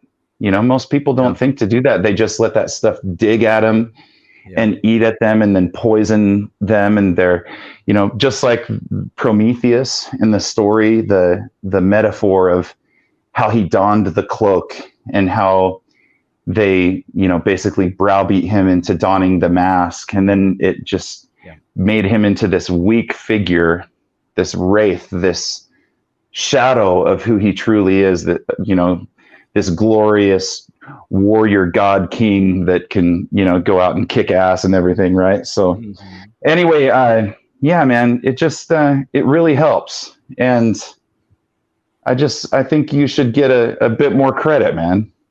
So I just wanted to make sure and mention that. And it's not just Prometheus Rising. Like you got a lot of really good, solid and positive things going on. And I'm honored to be a part of helping you promote that stuff, man. So Promethean hails to you so hard. Oh my God. Well, Promethean hail. Thank you so much. I mean, I return that honor with honor. That's glorious. I really appreciate it. Thank you. Before we, because we are like 54 minutes or whatever it is now away from the debut. So let's jump into the how this got started. You decided, now this is going to be some interesting history for folks. You decided all these years back, I'm going to write an album to tell the story of this book. How did that come together for you? What were those those incipient moments?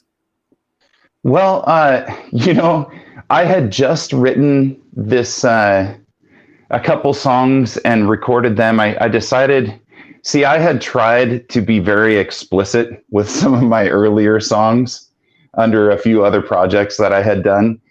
And honestly, all it did, it was kind of like Ye's Law, man. It just kind of destroyed my life. Yeah. So I was like, well, how can I still kind of express myself? And I was thinking about, like, I was listening to different podcasts and such, and someone had talked about like these Russian authors that were like political dissidents, but in order to hide what they were talking about, they used fantasy and allegory and such. And so, you know, I started with songs like my earlier Imminent Rain songs, like This Coming War, and what was the other one? The Sacred Fire. The Sacred Fire mentions like goblins and wizards, and I was like, that's perfect. And that's perfect for metal too, you know. So I can describe things in a way that it's not gonna like vilify any human groups of people, but I can still express like I can still express some criticism, and I can still express the kind of heroic values that I want to get across and to inspire in people without being a villain, you know. So that's kind of what started me on that path. And then when I not long after that, I ordered your book. You actually said something, because I was like one of these like Civil War bros back in the day. And the initial reason I started watching your streams was like I think you had who was it, G.F.C, or you were on his podcast and they were talking about this dude in the motorcycle helmet that was talking about Civil War. Okay. And you're like, no, none of that stuff is going to work. And I was like actually kind of pissed at you, but then I started looking at your stuff and I was like, wait a sec, this guy actually, he knows what he's talking about, you know?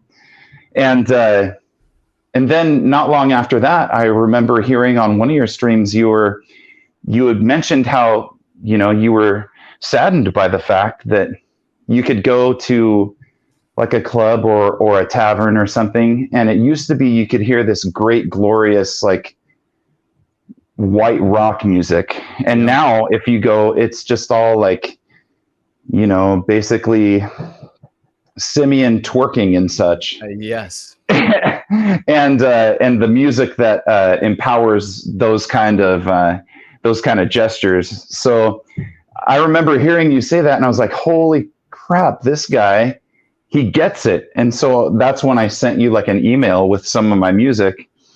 And I was like, you know, if he gets that, if he understands that, maybe he'll like my stuff. And then you actually played my stuff on your show, which was thrilling for me.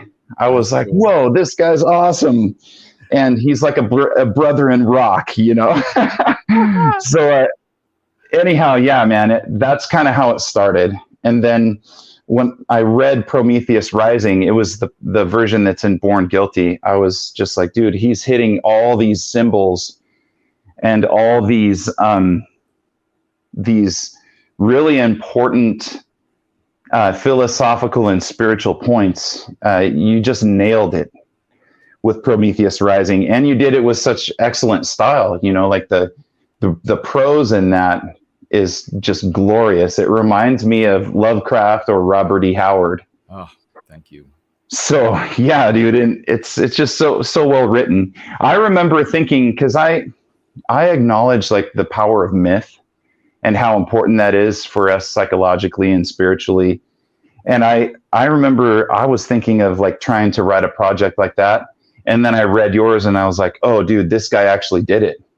And I was like, dude, this guy is my Yoda, you know, this guy is like, he's my teacher, you know, like I gotta study at the feet of the master to figure out, you know, how to do this. And so, you know, what better way than to really dig in, really study Prometheus Rising and really just internalize it into myself by creating an album based on it.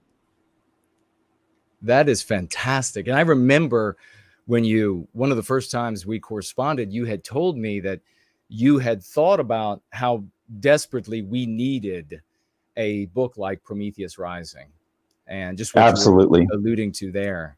And so it was like we are the puzzle pieces that the spirit of the West sort of like brings together, or you can look at it in like more of like an atheistic way, that this is the natural consequence of the drive, the genetic drive to survive, brings those disparate tools together. And it's a remarkable thing. So you are this genius musician with all of this ability that you've inherited and trained, and you needed that story to appear. You knew that it had to be, and probably that you at moments you were thinking there needs to be this mythos, and it needs to be mythopoetic, and it needs to be probably on some of those very moments I was actively at work on it. And so it's just a remarkable thing when you think about how all the pieces come together. But so that's how it sort of got started. That's amazing. And thank you so much for your good words and compliments, brother. I give them all back 100-fold. Dude, that's so cool that you were probably working on it at the same time that I was thinking, man, there really needs to be a book like Prometheus Rising. Yeah, exactly. When you think about this, like this interconnected nature of all of this happening, people will do this kind of thing in a fatalistic way, sort of automatically. Like they see a car crash on the road and they're like, well, if I had left 5 minutes earlier, that could have been me. But this is something that is beyond, not just something that's good or optimal. This is something that is grand beyond our greatest stories, because we are retaking our destiny from those who defeated us. You look out at the world, folks, and you see all the degeneracy.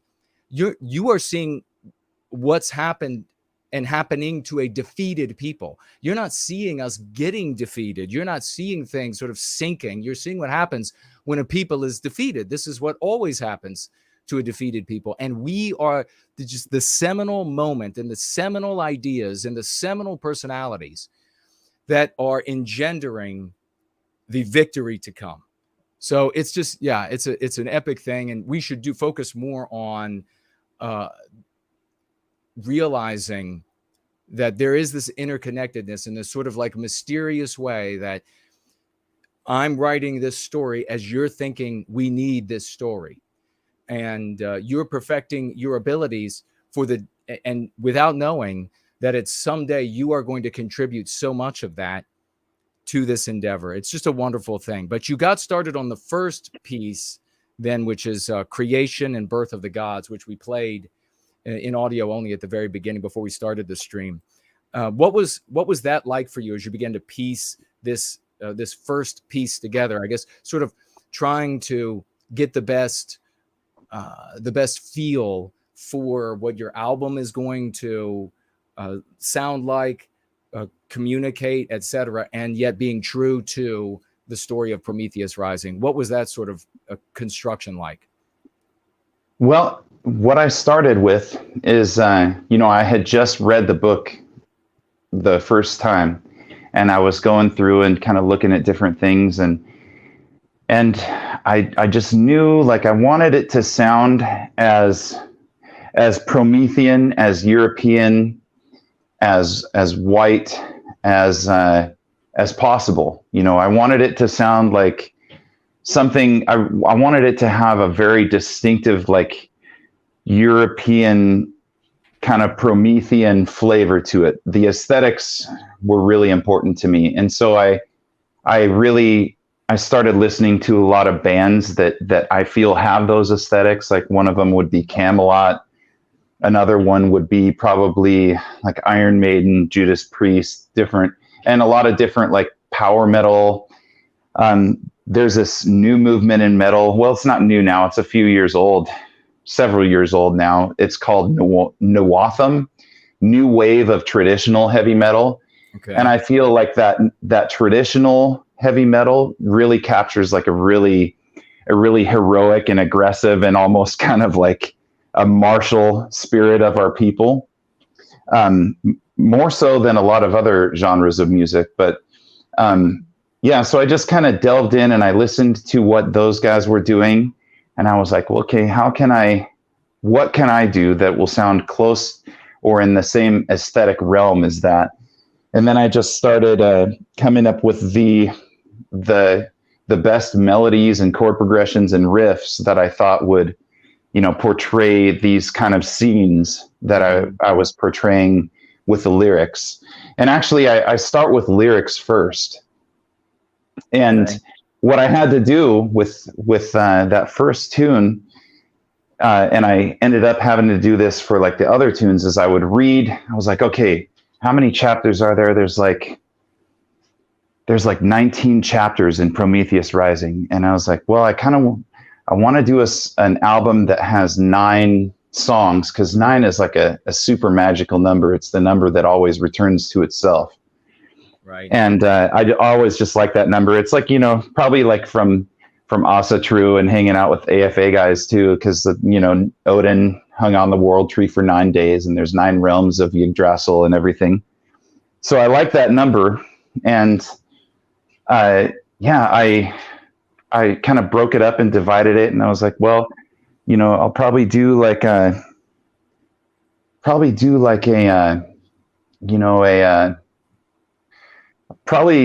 last song, I'll make it super epic and I won't have to cover 2 whole chapters in the last one. It ended up being kind of different at the end, but pretty much each song covers about 2 chapters of the book. And then I had to decide too, like which were the most prescient parts of the story for each, to be depicted in a lyrical musical form. There's a lot of important parts of the story that I couldn't get to, which is why I want Prometheus, I want the Legend of Prometheus, this album, I want it to be like a finger pointing to the moon, as Bruce Lee would say, do not look at the finger or you will miss all that heavenly glory.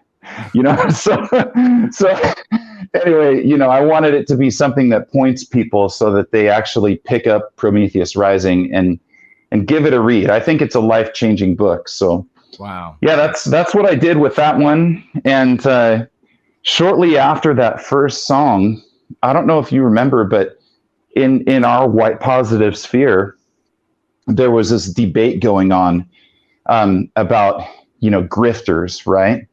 And I remember like some of the guys from Goy Talk and some of the guys from other parts of our sphere were like, having it out about this. And I remember specifically at that time, you came out against support shaming. And after you did that, all of a sudden people were like, oh, hey, dude, these kind of efforts need to be supported. And because of that, like, dude, that people all of a sudden started like buying my music and stuff. And it was freaking magical, dude. And I will always be grateful for that, because someone had to speak out against that, because we're not going to be able to defeat anti-whiteism from under a bridge. Right. So true. Yeah. Thank you for mentioning that you look at so many of these self-defeating positions that are argued for in the white sympathetic sphere, and support shaming is a huge one. And you have to wonder, I mean, are these people who are, is this just, a dumb thing that somebody started saying and then other people just stupidly were repeating? Or is this something that's continually inserted into the community by anti-white psychological warfare operators? Because I'm sure that it's both of those. I'm sure. Yes. Absolutely. Precisely. So I'm so glad to hear that you started to make some money off of your hard work, rather than have a bunch of people sit around and say, we should just give it away. And we should continue being impecunious, as poverty-stricken as possible. Forget about it. All right, help me out. You said impecunious, bro. You've got like a 6,000 word vocabulary or something. What's impecunious? Just poor. Just Okay. Yeah. we don't have the means specifically to do what we need to do with the money, because we don't have the money, we don't have the means, so we can't remain in a state like that, because no, absolutely not. Anything. Another plug for Prometheus Rising that you all should know. I think I learned like 100 words reading that, so it's good for your education to read things at that level. I can tell you that it helped me. Even though I don't know what impecunious meant until today, but yeah, you'll be able to take a few things away that you'll be able to drop in conversation and impress people. So that's good. And I use redolent all the time. Like, ooh, those flowers are redolent. Oh yeah, that's a splendid word. Yes. I really like those words. They tickle my ear. That's the part that reminds me of Lovecraft, because he used to like to use those kind of more exotic words. And I had the very similar reaction reading Prometheus Rising as to when I've read some of Lovecraft's short stories. I really appreciate you saying that. I mean, these are writers that, it's the same way with your music and what in my writing, the things that I do, is that we are easily on par with the best. And if we had the resources and we had the same attention, and we would be going further. And that's why they try to, and so successfully, regrettably, deprive us of those resources. So we're making headway. We got to keep pushing. And we have a question here. Let me see for you. And folks, if you have any questions or comments, anything you want to say for Luke, Imminent Rain, tag me so that I see it, and I will make sure to ask him. Pyra Draconum, please ask Luke, what is the song that he make? And then he finishes with name of the song. Are you asking name of the song that he make? Are you asking like how he comes up with the names? I'm not sure. Is that what you take away from that question, or how do you make the names? Well, I think that's a good and valid question. Honestly, I look at the lyrics after I've written the lyrics, and then for instance, this last one, it talks about how, Prometheus is facing down Gorthing, and no, maybe it's not Gorthing. Maybe it's Zushin. He's facing down Zushin, I believe. Mm-hmm. And Zushin, tries to call him by the name Prometheus, and he's like, no, to you, my name is Vengeance.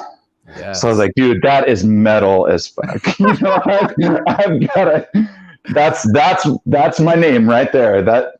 So yeah. And like in the other one, like the track 2, The Merchant of Shame.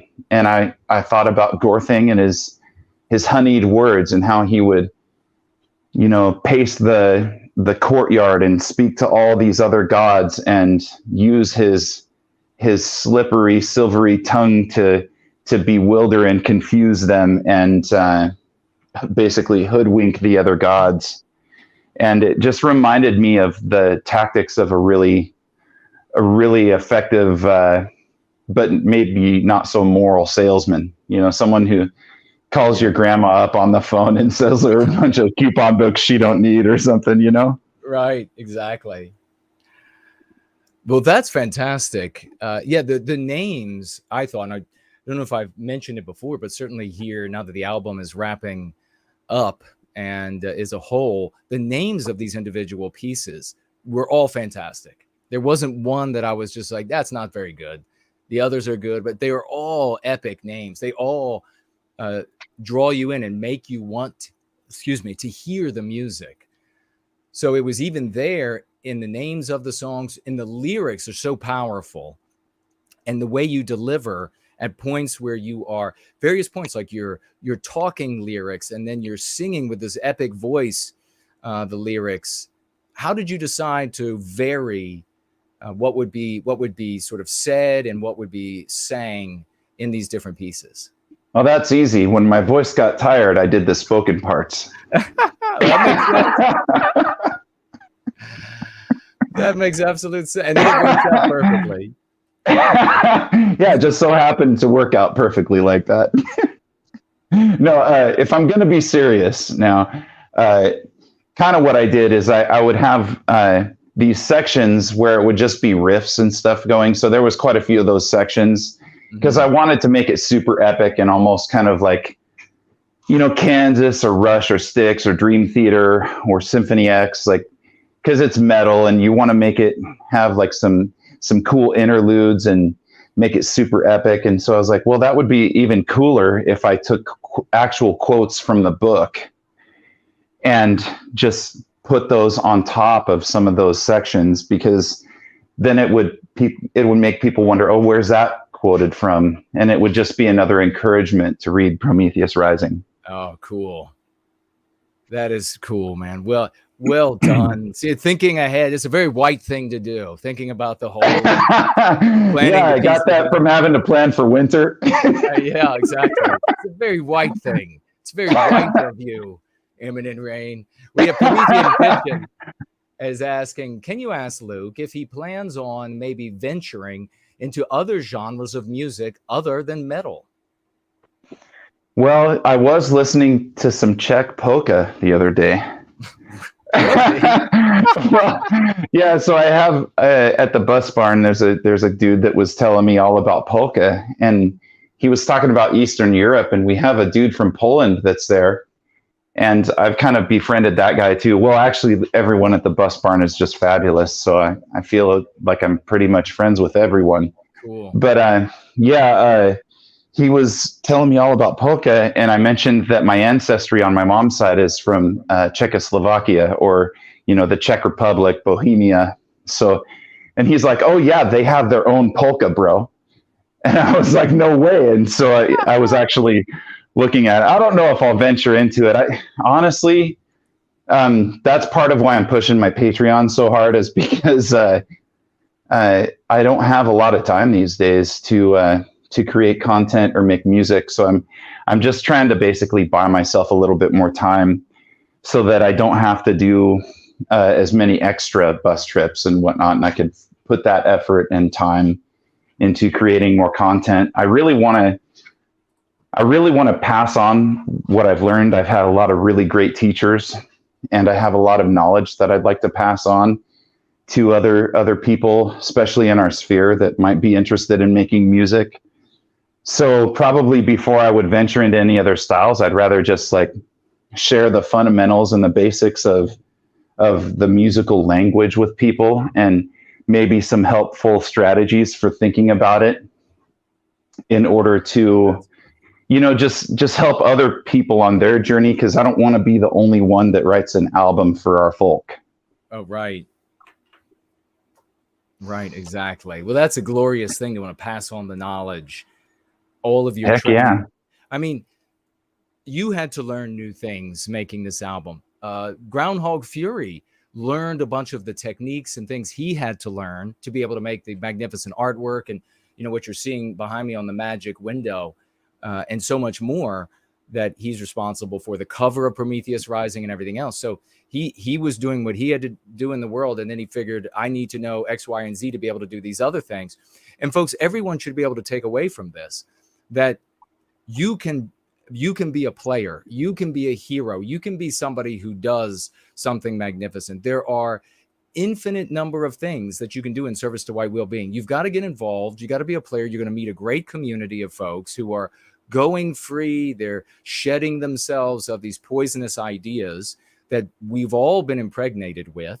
You can see people like the great Franklin communicate these ideas in a way that the people, the hearers, I mean, straight up Big Con Inc.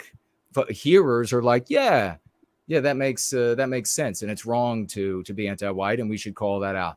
You can see how you can participate in this, and you can see by the great works of these folks that they had to learn, they had to dedicate time, they had things going on in their world that complicated and made difficult these endeavors, and yet by continuing to put one foot in front of the other, doing the things that had to be done, not just busy work, but things that had to be done, one foot in front of the other. They got to the destination, and here they are, another puzzle piece added to the total of us, strengthening us that much more. So your effort, whatever it is, folks, you might think it's insufficient, you might think it's insignificant, but as a part of the whole, as a part of Team White Wellbeing, it's a massive addition. So keep that in mind. And I talk about a massive addition. I'm going to read this. Thank God I saw it before we let you go, brother. As we get ready, we're down to just 28 minutes before the debut of P9 Vengeance. I'm so excited about it. But this from one of our very best, everybody knows his name well, the magnificent Herculean Sloths. Please, folks, get out your raucous emojis for this champion. Yet again, 007s for Sloths. The guy's heart is boundless. And this guy has been there for me so many times, dude. I just gotta say he has been super good to me, and he is really a true bro. We're still trying to figure out a way that we could meet up and have a bite or hang out or go raise hell together. So, but yeah, dude, he is a freaking hero. So go ahead. Sorry. Glorious. No, thank you for saying that, because it's so true. When it comes to the show, we know it well. Yes, diamonds at his feet and dropping crowns on him. Thank you all for that applause. Slots writes here with a $5 financial gift. He says this: for every new purchaser of Imminent Reign's physical album through Patreon membership, every new Patreon, in parentheses, he's specifying, I, Slots, will donate $5 to Imminent Reign, up to $400 of purchases, up to $400. My God, Slots, ladies and gentlemen, let's give it up for this champion. Talk about different ways that you can participate. And we were talking about moly. How we brought forward support shaming years ago because of that pernicious idea that is lived in the white sympathetic sphere. By the way, folks, we killed it. It has lived in the white sympathetic sphere since I entered it. It was there. We killed it. We're knocking down all of these obstacles. The great Sloth's a magnificent player, true Promethean king and warrior right here today. God bless you, brother. Sloth's, did you have something to say about Sloth's, brother? Oh, dude, he's just, he has always been super cool to me. Like, I remember when he first reached out to me and we were talking about guitars, and he's like, bro, why don't you have a Floyd Rose? How are you going to play Satriani and Steve Vai without a Floyd Rose whammy bar? And I was like, bro, I had one for a while, but it wouldn't hold its tuning. You gotta spend a little bit more money in order to get the good ones, I suppose. But yeah, I remember talking with him about, guitar music, about, exercise and diet. And this guy he is a really good bro, man. Yeah. And talking about, the dialectics and the lexicon and philosophy and spirituality. And dude, this guy, I feel like we already know each other, kind of like with yourself and myself, just even though all we've had is just through email and just these streams. I still got to get over to Yiz's picnic one of these times when you're able to make it, man. Oh, yeah. I just been working too much. Sorry, Yiz. I really wanted to come out and jam out with Mr. Bass Guitarist at your campfire, but we'll make it happen one of these times. I'm catching up slowly. So, but yeah, Slots, dude, I love you, bro. You're super awesome. And I'm like speechless, really. I don't know what to say. I'm just kind of spitballing here. No worries, man. That's epic. This is the coolest thing ever. I'm so excited. I couldn't be filled with more just energy and felicity. I'm just brimming over. I've been so excited about this. So many good things happening for us. We just need to keep pushing. This album, the production, nothing like this has ever been done. There have been, ladies and gentlemen, I just want you to understand, I've been around for 3 decades, white sympathetic sphere nearly, and there have been albums created by very mean, angry folks out there, a few good folks out there, but the vast majority mean, angry, criminal, white negative as all hell, the just nasty, nothing representing positivity in our people, nothing representing, and again, there were some exceptions, nothing representing positivity and a moving forward and a defeating, nothing ever that pointed toward a mythopoetic novel that empowers you with dialectic, empowers you with spiritual meaning, empowers you and our people by teaching us on various levels how to protect our weaknesses, protect our strengths, use our strengths, and recapture our destiny. Nothing like that has ever existed. You have this combination here now, and I beg of you, I beseech you to purchase the album, go out into the world, get Prometheus Rising, share with your circles of influence. This is just a novel. This is not going to be seen by your family as some sort of horrendous track from some monsters in the anti-white narrative. This is completely different. It's beautiful from start to finish. So please get the music, rock out to the tunes, let it awaken in you the spirit of the West that's here, and then move forward into the story of Prometheus Rising and further empower yourself. This has been so glorious, brother, and we'll be going over to your channel very soon. We're only 21 minutes away from the debut. Sorry, ladies and gentlemen. Go ahead, Jason. I just want to interject. I want to do the same thing for you that you just did for me. People need to read Prometheus Rising. I don't know how you keep track of your sales and stuff, but I did just order 2 more copies of it. I actually gave one to a buddy of mine, and he's reading it. And I wanted to get 1 more copy for myself. And actually, ever since you were on the Adam Green show, I want to send him a copy with the CD. Just because, you know, his scholarship and everything has really it's really kind of made a difference and just kind of made me feel like, okay, I'm not crazy. You know, so and I think he would really benefit from giving it a read too. Just I think he would really enjoy the symbolism and everything. So yeah, I encourage everyone to, like, you know, if you haven't gotten a copy of Born Guilty, are you still selling Born Guilty? I didn't see it on Amazon. Okay. Wanted to make sure, because I really like that version. You did some really cool things. I don't want to spoil anything now, because you did some really magical stuff with the way you intertwine the stories and the way that you narrate and talk to the reader.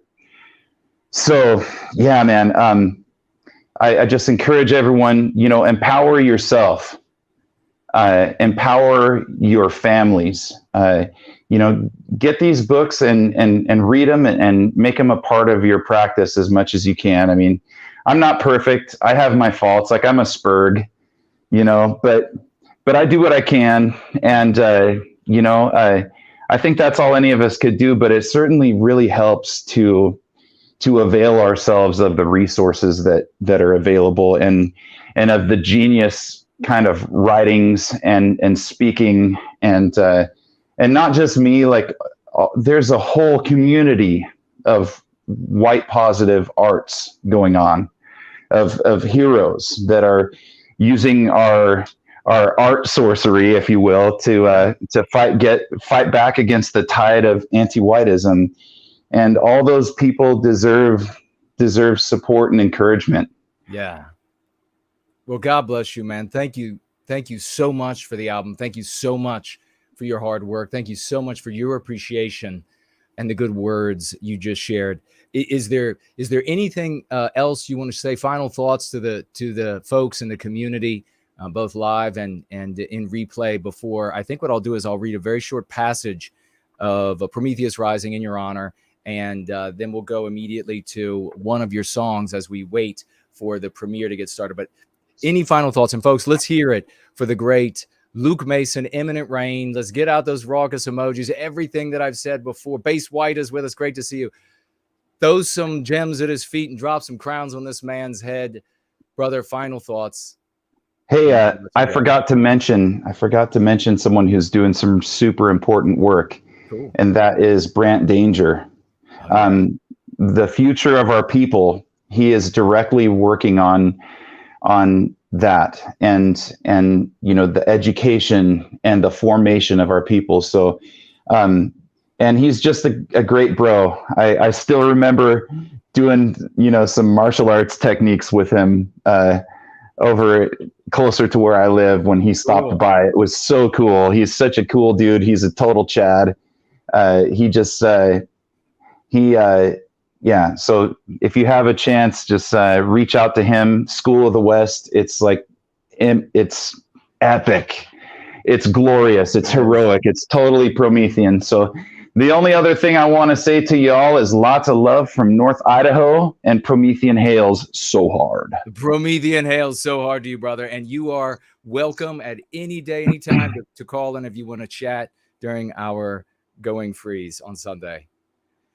Hell yeah, man. A lot of times I lurk because I'm driving and I don't want to get into an accident. So a lot of times I just kind of lurk, but lots of love, bro. I appreciate everything you're doing. Oh my God. Lots of love back, and Promethean hails to you. And yeah, please stay intact. We understand when you're driving, folks, don't try to do too many things at once. And now in honor, just a very brief passage, page 81, Prometheus Rising, in honor to the great Imminent Rain. And we're going to go straight to one of his pieces that I have lined up here, and then from the album, and then we're going to come back. We're going to take your comments, and then we're all going to go over for the premiere, which is in 16 minutes. I read now from Prometheus Rising.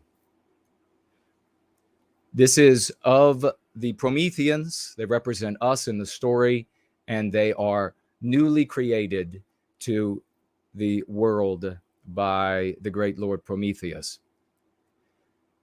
They made speech in keeping with the chronicle of the dream, giving names to all things, composing lays of surpassing loveliness, combining lyric with verse and meter to conjure enchantment, language as a wand for the summoning of beauty and the clarification of thought. Tools they made for hunting and fishing, for the hewing of wood, the gathering of ore, the forging of metals, and the sculpting of stone. Complex ornamentation of pottery, dress, and jewelry they also conceived. Numbers did they also count. And music with instruments and their many voices did they make, yea, in unbounding beauty.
From his side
mastered by Gorthing, bending now their knees to a new master.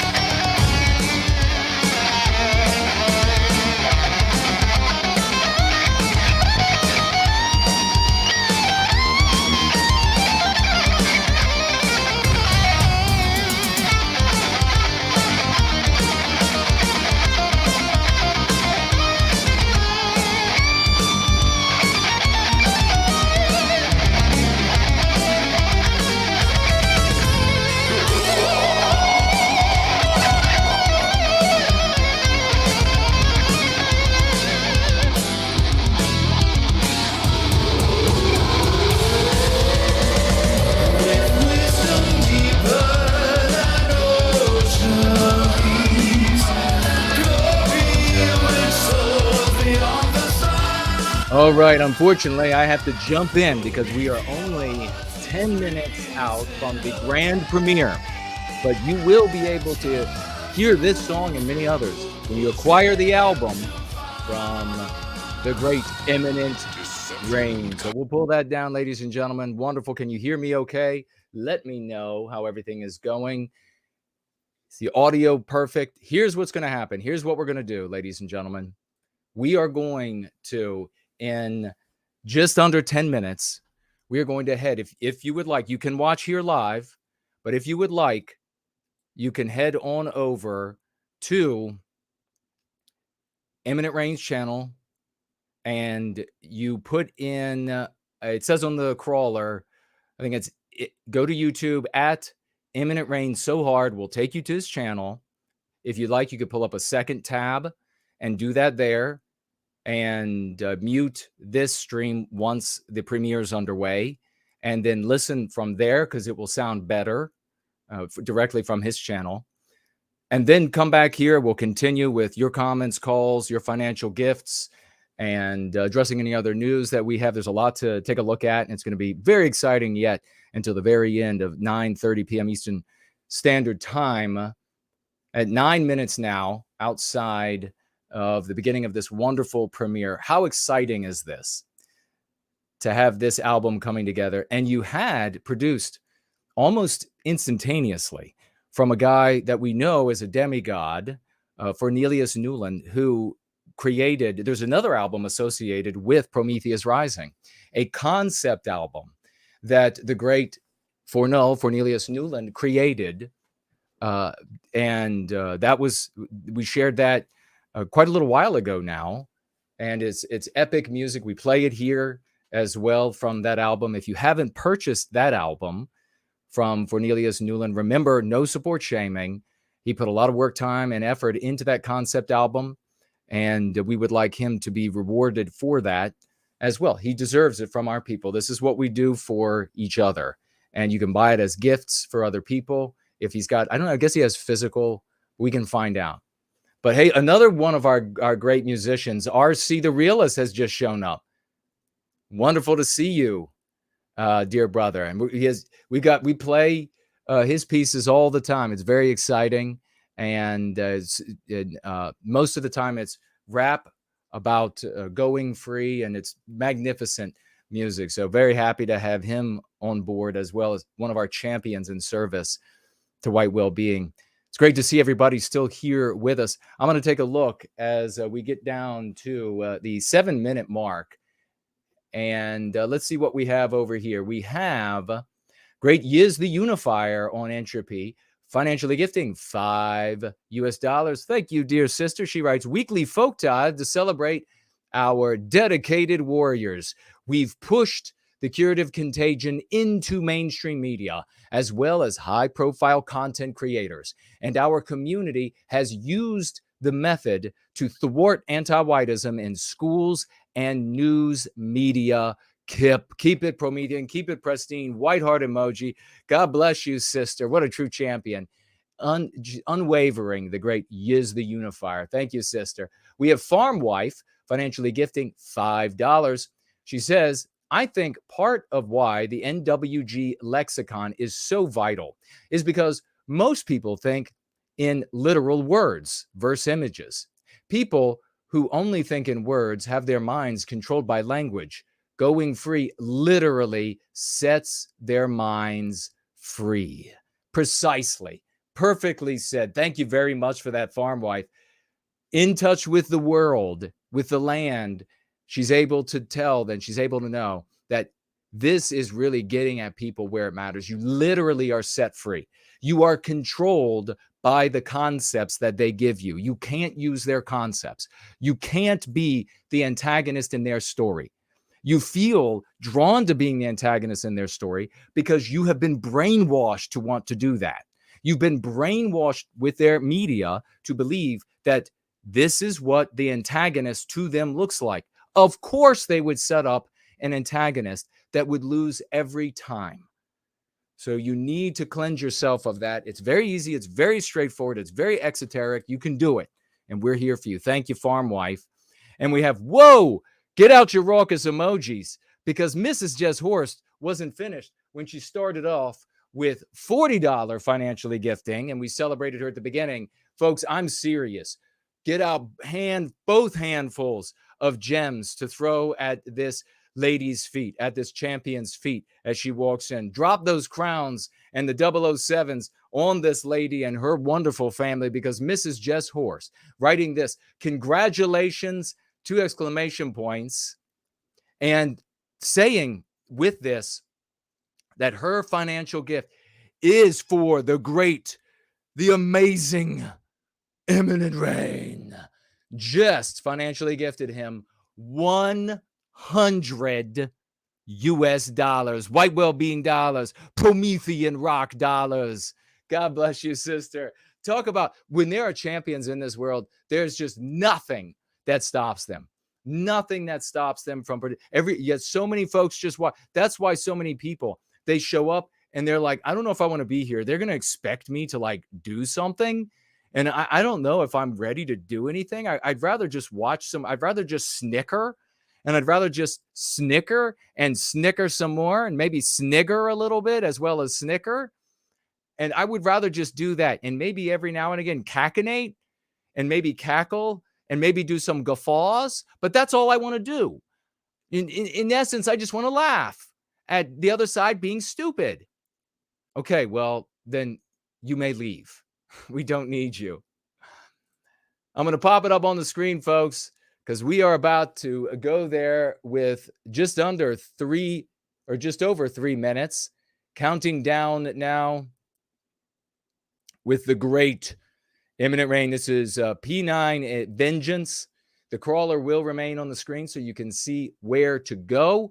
And over there on Luke's YouTube channel, you will be able to find all of the links for Patreon and what's the other one? Starter or whatever it is. You'll be able to find all of those. You'll be able to find where to buy the album.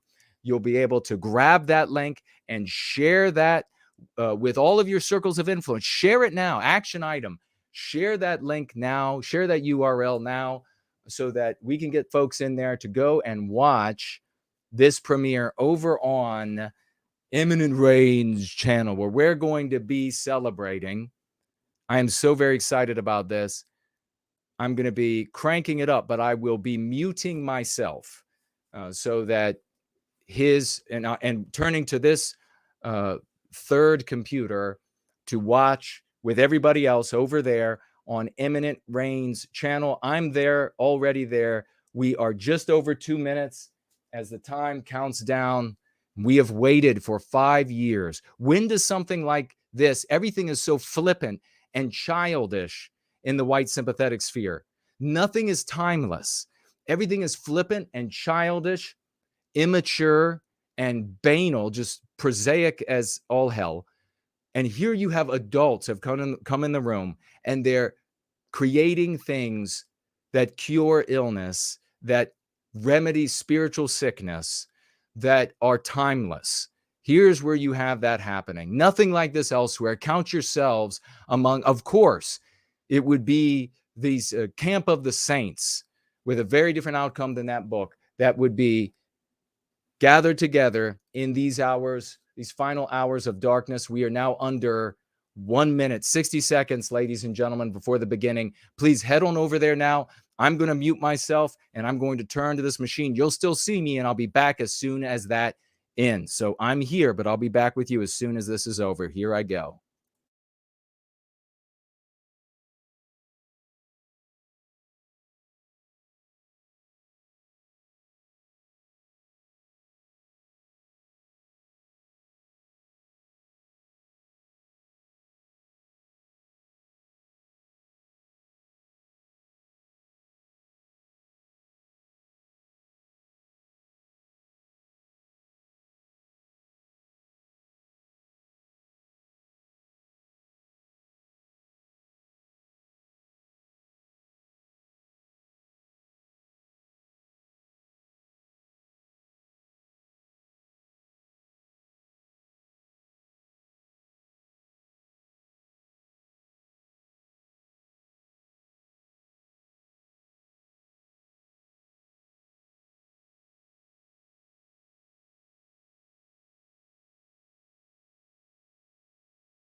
Sushin's kingdom had grown weak, eclipsed by war things reign. The Lord marched on to Natale to set things right again. As Sushin sat upon his throne, rendering decrees, a lightning bolt impaled him, brought the master to his knees.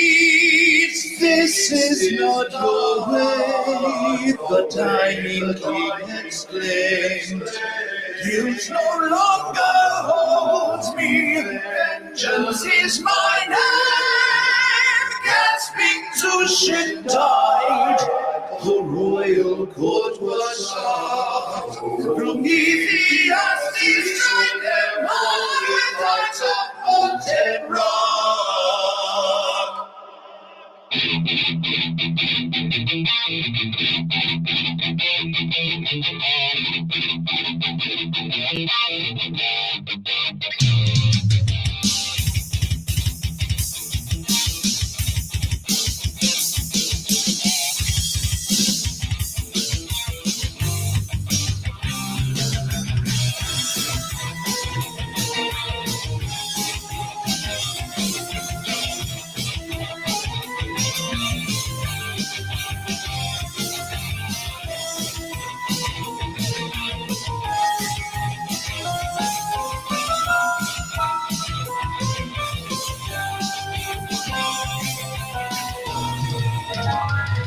Nothing heard of Sushin's death, and sent his host to kill. Oh God, they they knew he'd overspent, was time to pay the bill. The Lord returned to Quingyard and sent his host to fight, to rid the army of the damned and purge the parasite. Passing into harbor to the brink of sorrow then, he reached there to notice a serpent to defend. As nothing sat in a scar to anchor to approach his throne, his red is leather wings and mocked with cruel tones. See now, wretched birds, my display is greater than yours.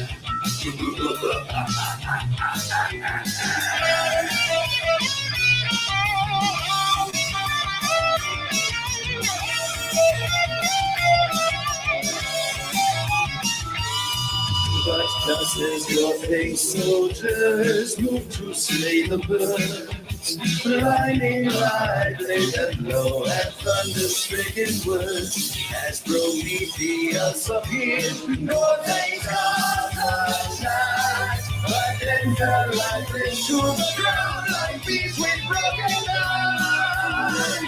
Then came a groveling, a coward to the last. He spoke again those honeyed words which had worked in the past, crying out and striking, God makes treachery was vain. So once more he played the victim, innocence he paid. Like you to be, yes, to create as you have created, to delight as you delight, to repose as you have reposed. My past was full of Victorian hardship, gave me birth and weed beyond misery. My intent was noble, but misfortune made otherwise my choices and perilous my life. Will you have taken me twice a victim? Will leave the odds and none of it, and catch that demon's neck, then cast him to the blood-stained ground and ripped his craven red.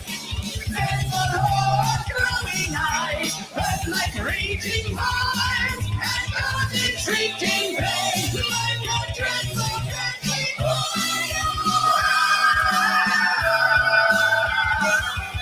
'Tis said that few things that kind of desperate pain, for all things body note, leaving nothing but a stain.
And there the enemy found, turning this way and that, refusing to press on, drawing sword, spear, and dart on one another, fleeing for their lives.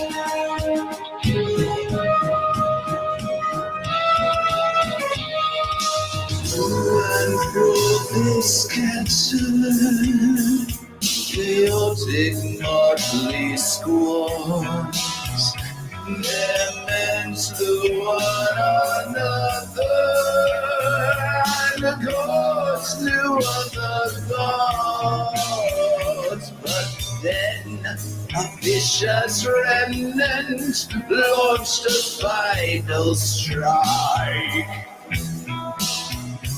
Their faces grim with malice, armed with deadly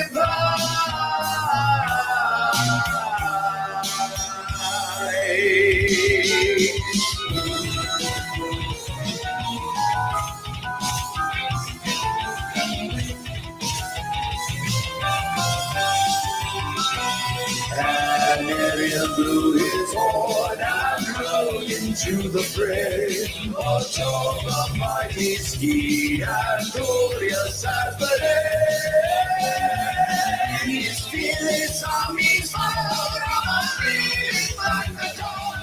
Banners glowing in the light, rocket steeds and merry swords.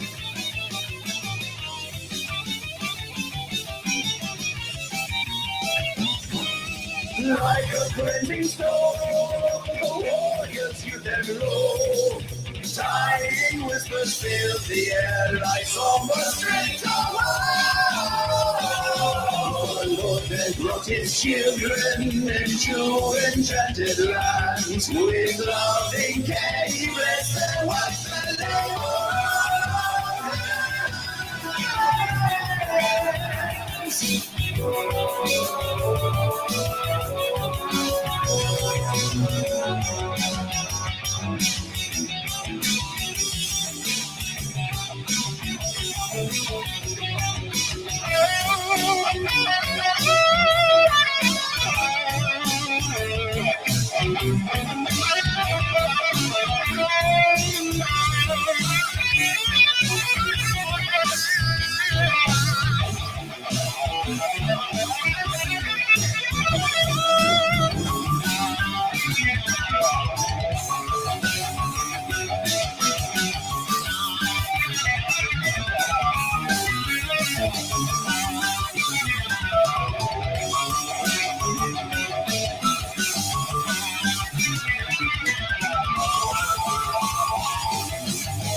sacred one still see of the glory of Prometheus and the courage of the kings who many enemies to slay. Become the fears of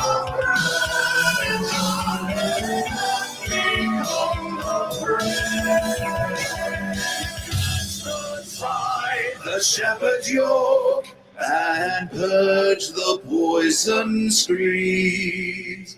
For evil is not put to death without ferocious deeds.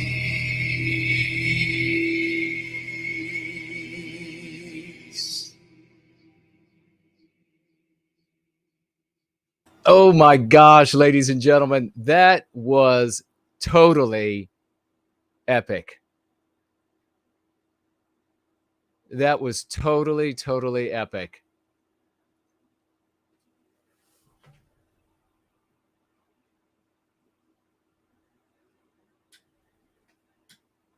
Oh my gosh. Can everybody hear me okay? Oh my gosh. Unbelievable. I didn't want that to end. I wanted that to just keep going. That was the coolest. That was one of the best songs I've heard in my life. I mean, the way that the guitar riffs were just out of this world. They were out of this world good. Welcoming you back now, folks, if you headed over there. Welcoming you back here. Oh my gosh, that was so awesome. The guitar riffs were out of this world good.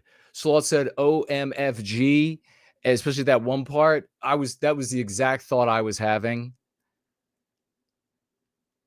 Yiz says she wants a feature-length movie of nothing but that. Absolutely, me too. Oh, that was just, let's do that 1,000 more times. How awesome. I am so pumped by that. The guitar riffs, and there were like various types of guitar riffs. Talk about a stupendous display of his talents. Imminent Rain, Luke Mason, a stupendous display, a splendiferous display of his talents. It's just so amazing. These different guitar riffs. The thing that really, the lyrics were just fantastic. They absolutely are telling the story of Prometheus rising, take back your destiny, that point in the tale perfectly. The singing was, he did different voices, and the singing was just glorious. His voice is masterful. But also the changing beats. I mean, there were all these different beats. I am so blown away by this. I mean, I was like able to rock out like rock music, metal, but then it also had like beats that you could dance to. Even that's how fantastic it was. Oh my gosh. What do you all think? What do you all think about what you just heard and watched? Big Promethean hails to Imminent Rain, big Promethean hails to Groundhog Fury. Everyone, big Promethean hails to everybody who played a part in that. This is the stuff that dreams are made of, folks. Make this a part of your life and share it with many circles. You could tell me that anybody who has any way to appreciate a bone in their body could appreciate music. They would appreciate this, even if it's not their particular cup of tea. Come on now. And tell me that would not be like on the stage with tens of thousands of people in the audience if we didn't live in such an anti-white West today. You know it would be. You know that guy would be up on stage with like beach balls getting batted up on the stage and clear blue sky, and he would be standing out and he'd be just tearing up the guitar out in front of everybody. You know that's what it would be. That's the kind of folks we have here in service to white well-being. That's what we engender. What a glorious victory. It was, Mrs. Jess Horse says, it was exhilarating, amazing, so talented. Absolutely. I completely agree. Deb says, absolutely loved it. Thank you, sister. I absolutely agree with that as well. Looks like Rory Herbert is here. Hello to you, brother. Danger says a non-impecunious display. And that's like a huge compliment. Well put, brother. That's funny. Layla says she completely agrees. Lunder says, I just got here, missed everything. Well, that's what's great is that you could go back in time, watch and replay, brother. Truly remarkable. The lyrics, the singing, and I don't know what you call like just the narrating portion, maybe the different voices, the different tones, the beats, the changing beats, were just every one of them you could move to. The guitar riffs, totally impressive, excellent, superb, and inimitable in many ways. fantastic. Biospirit of the West, giving it fires and sunrises and everything. Thank you, Brent, saying you can hear me loud and clear now that I'm back from the rocking out. Jimmy the Italian's here. Great to see you, brother. And Promethean Healing says he loves the thematic nature. That's the thing that's so glorious about what Luke did here with making an album to tell the story, the legend of Prometheus, to tell the story of Prometheus rising, take back your destiny. It's not just some, I mean, I tell you, I personally get really sick and tired of the inane repetition of music that's just talking about having sex, talking about using drugs. I'm fine with the first, not with the latter, but it's just a repetitive and inane. And can't you think of anything else that's glorious in the world? I mean, we have to take these things and then transmute them to something that's glorious, so that we can strive for that glory. You're not striving for glory when you're always writing about just the most quotidian elements of life, just the most daily routine elements of life. You're striving for glory when you do something big like this. So he's telling this story. This is what we would have if we controlled our destiny. This is what it would be like. But you know, every time you turn around, you turn on the radio, you turn this, it's another just vapid song about breeding again. I mean, that's really what it's come down to. It's like animals breeding. Let's just make another song about animals breeding, or killing Western civilization, white erasing us. That's what the music consists of, the vast majority of today. This is something much grander, and it's the kind of thing, I mean, you tap into this kind of thing, and this is why the anti-whites are so nervous about us having a soundtrack for our revolution of love, revolution of thought. They don't want there to be a soundtrack for it. That's why they deprive it, they censor it, they chop it down everywhere they can. So let's have that soundtrack. I mean, let's be blasting this kind of thing in our car when we're driving to work to pump us up, when we're driving to the gym to pump us up. You know, when we've got to confront those family members where the battles truly are in this world, with the family members and friends, where we have to have those conversations. Some of them are going to be kind and caring and delicate, and you're going to have to be tactful, and then others are going to be a bit hostile and confrontational. Man, you have that soundtrack to fire you up. You can get in there with the knowledge you gain from the Go Free method, from Prometheus Rising, and with the energy engendered by the soundtrack of the work that we're doing, you will have a force to be reckoned with. Oh my God, that was so exciting. Tomb of Arminius is with us. Great to see you. Cool Papa J Magic is here. Luis is here. Hello to you. Let's see what you all are saying. I'm going to get to some financial gifts, and I'm going to get to your comments and questions, and then we got your calls tonight. So let me know if you want to be one of the people I call. We start off tonight over on Cash App with 07s for first last. The glorious champion in service to white well-being, a glorious champion in service to white well-being. Please, some raucous emojis for this gentleman. You know him well. He deserves the raucous emojis. He financially gifts on this Good Sunday gathering 41 white well-being dollars. 41 white well-being dollars from First Last. God bless you, brother. Thank you so much for all you do in service to white well-being. The financial gifts, the least of his contributions, and we so desperately appreciate him. Another true champion and musical genius as well for white well-being. And we have here, I love Jesus Christ, financially gifting 10 white well-being dollars to protect those white babies in the world, to secure a future for them. Thank you so very much. I love Jesus Christ. A dear sister in our service to white well-being. And keep out those raucous emojis. Keep them celebrating. Maybe you bat them around a little bit. Hey, throw out some 25s or 25s. What am I saying? 95s. Throw out some 95s. Throw out some 95s because 25 white well-being dollars was just financially gifted by Maki. God bless you. Good brother. $25. And he says, cool music. Oh, brother, man. It was, talk about cool. It was based. It was real. It was raw. It was live. It was let's go. It was awesome.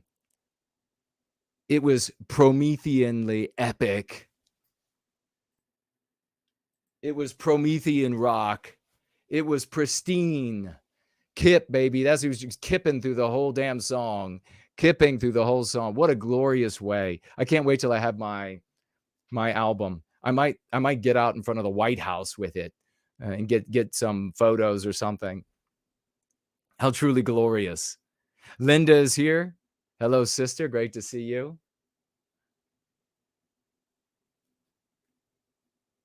Thank you all for celebrating. Everybody who celebrates is my favorite. Everybody who doesn't celebrate, God bless you. The great Brad C is with us, ladies and gentlemen. It's just great to see you, brother. We got suns. We got swashbuckling flags. And talk about swashbuckling. An album, an entire album, that's some deep swash. That is some deep swash. We could say that Luke has BPE.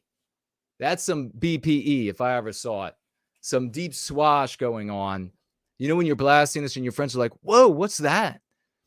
Well, he's not singing about like animalistic breeding and drug use and destroying the man. And by that, they mean the white man. What is the story he's talking about? Oh, this is epic swash. Let me introduce you to it. That's right, brothers and sisters. Lunder says, I always knew I was No White Guilt's favorite. That's fantastic, brother. Thank you all for celebrating. You got the fireworks going off. You got the applauding hands. Oh, my God. What a glorious day. What were those, strawberries? Franklin's hilarious. Franklin can't be stopped. He can't be stopped. It's what you least expect. It's the Franklin superhero. Oh, it is an epic party. Thanks. Thank you, Brad C. Epic party. Yeah, you want to introduce the deep swash. You're like, we've got deep swash here. I mean, a whole album. That's a lot of swash. Come on. You don't see that kind of swash happening elsewhere. Nope. Not swash like this. This is truly glorious. And Luke has elevated himself by doing this. He could, so many musicians sink into like making villain music that will make a bunch of white negative people happy. That, you know, the same huddle of guys that we've talked about earlier in the gathering that are just hateful, spiteful. They don't do anything. Their families hate them and their children become anti-white. To make those people happy, I don't want to make them happy. I want to recapture our destiny. That's what I want to do, to protect white people, to put an end to our victimization, which will put an end to the victimization of everybody of all immutable characteristics. It just happens to be a thing that happens in addition to when you stop biologically white erasing us and you stop white erasing our norms and customs, then good people of all races are like, whoa, what do you mean I get to have this civility of Western civilization that I came here for? Yeah, you're going to get to keep it. Well, I'm for that then. I love it. And if you're watching in replay, make sure you head on over to Imminent Reign's channel at Imminent Reign So Hard on YouTube. You put a comment underneath this video in the thread celebrating him and that you give him a follow And I noticed that we got him up over 600 followers here during the stream. Truly remarkable. Let's get to the rest of the financial gifts and your comments. JK160 is up here on Entropy, financially gifting $5 US. He says, no other community has ever had amazing music come out of it like this. Buy the album, exclamation point. I totally underscore that, highlight it, celebrate that statement. Perfectly written, JK160. It doesn't. Their music like this does not come out of elsewhere. Think about how much the anti-whites, with their faux counter-revolution against white norms, that's what the 60s was, against our white norms, and a big war against norms, customs, mores, expectations of behavior. They had to finance huge and invest huge sums of money into the movement, into reaching as a bigger and bigger pools of potential talent, and then huge amount of time and money invested to find people to be their talent, to write the soundtrack for their evil. It's been a colossal endeavor by the anti-white regime, and we did it. We did it here. Come on. It's a glorious thing. We need to be celebrating that. All right. Let me swivel back around. We'll get to your comments now. And remember to tag me as No White Guilt if you want to get my attention. If you just say Jason, I'm going to miss it. If you just say Lord and Master, I'm going to miss it. If you just say King of Promethean, King of all existence, I'll still miss it. You might feel that in your heart. I'll still miss it. You've got to write @ No White Guilt. It'll come up orange for me, and I will get your comment, suggestion, or question. And we begin tonight with Amma, who writes here, how involved Tree is with the healthy growth of her God children. So true. She's talking about my interview with Tree of Logic, and she has God children who are white, and she is involved in helping to prevent them from being infected with these meme pathogens. Amma says, I feel like if I had a black twin, it would be her. This video is so motivational and encouraging. As the minutes of the interview went on, I felt better and better, empowered even. If I hadn't already purchased every book Jason has written and already knew who he was, this one interview would have felt like the sun just came out and the future was bright. God bless you, sister. What a glorious testimonial. That's awesome, isn't it, folks? That is a beautiful testimonial. We have John here. John says, saw a post on Gab exploring this afternoon of a guy who went to a DEI, and that, of course, DIE, diversity, inclusion, equity, DIE, white people, DEI event to ask why they hate white people. So he saw a post on Gab about a guy who went to a DEI event to ask why they hate white people. Thought for sure he was one of us. I commented, quote, great for you, brother. Have you heard of the Go Free method, close quote. And I linked the website. He liked and reposted and said he hasn't heard of it, but would familiarize himself. Epic swash from John. Thank you so much for that, brother. Very cool swash. Getting out there, finding somebody who's like, hey, you don't want to go in there and say, why do you hate white people? You want to go in there and say, why are you so anti-white? There are reasons, and we can talk about it in the future. The great Azimuth Clark comes in here with a large comment. Gird yourselves. RC is in the live chat. Great to see you, brother, again. And he writes, what if we say King Layson, or I mean King Jason? Will you see it then? No, I'm afraid it still doesn't turn orange. It's very cool.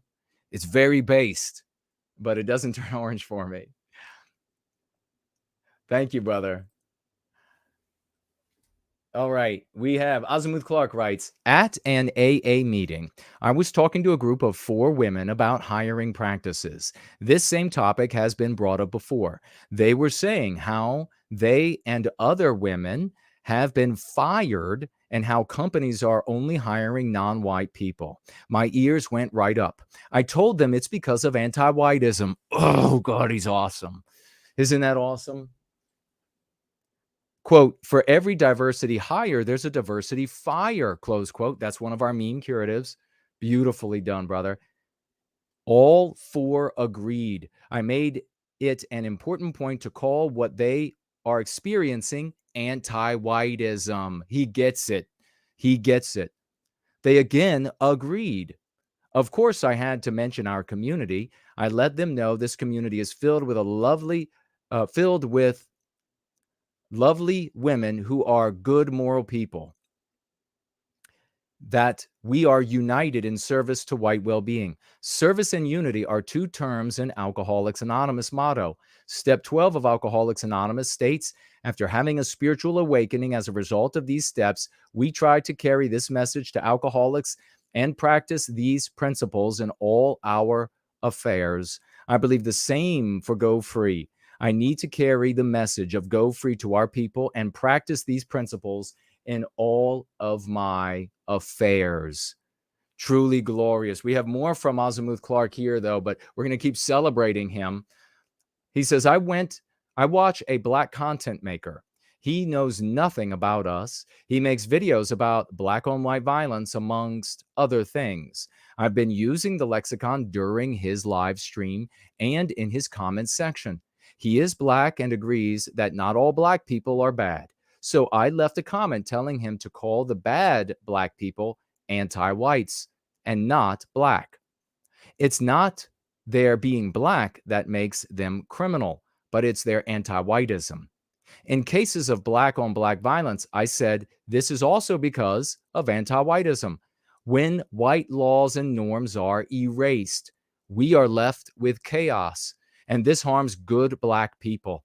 Many people in chat were agreeing with me, white and Black. The next day, he clipped a part of his stream and used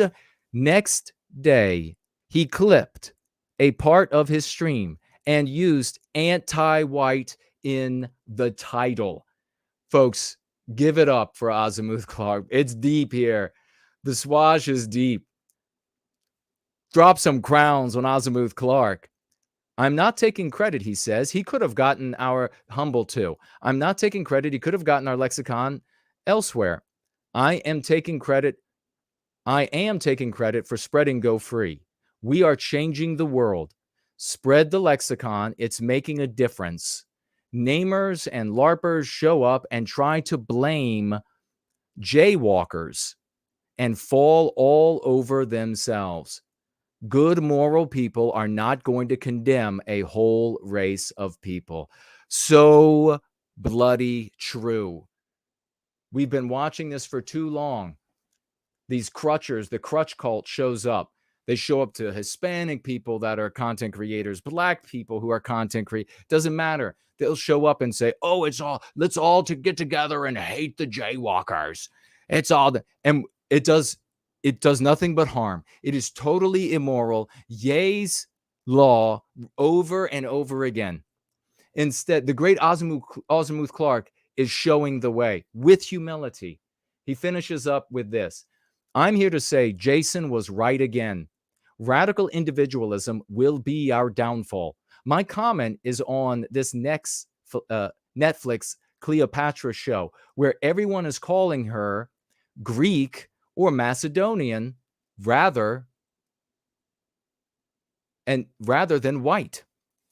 I heard a content creator say that he's English and not the same as German. Radical individualism. Even though the English royal family was from Germany, in his mind, they're still not both white people. White people are terrified to identify as white. I've been hitting the comment section hard over this, letting people know we're not attacked based on our nationality. We are attacked based on being white. How totally true. I mean, this is the exact same as that guy that we were watching with Amala or whatever her name is, where the guy's like, oh, you just lower yourself to their level when you defend where they're attacking us. It's the exact same thing from ethno-nationalists. It's not the ethnicity. It's our people. It is our biospirit, the way we're born. You're not born with a nationality. You're not born with a religion. You're born with a biospirit. Making Cleopatra black is white erasure, not Greek erasure. Oh, God, I love Azimuth Clarke. The same as the show with Anne Boleyn. Anne was turned into a black woman, not because she was English, but because she is white. I know we know that here, but our vague brothers and sisters are not aware. Take this opportunity to spread the lexicon and go free. It's a brilliant teaching moment. I've used this with people in my life, getting our people to admit we are being attacked based on our race and not our nationalities.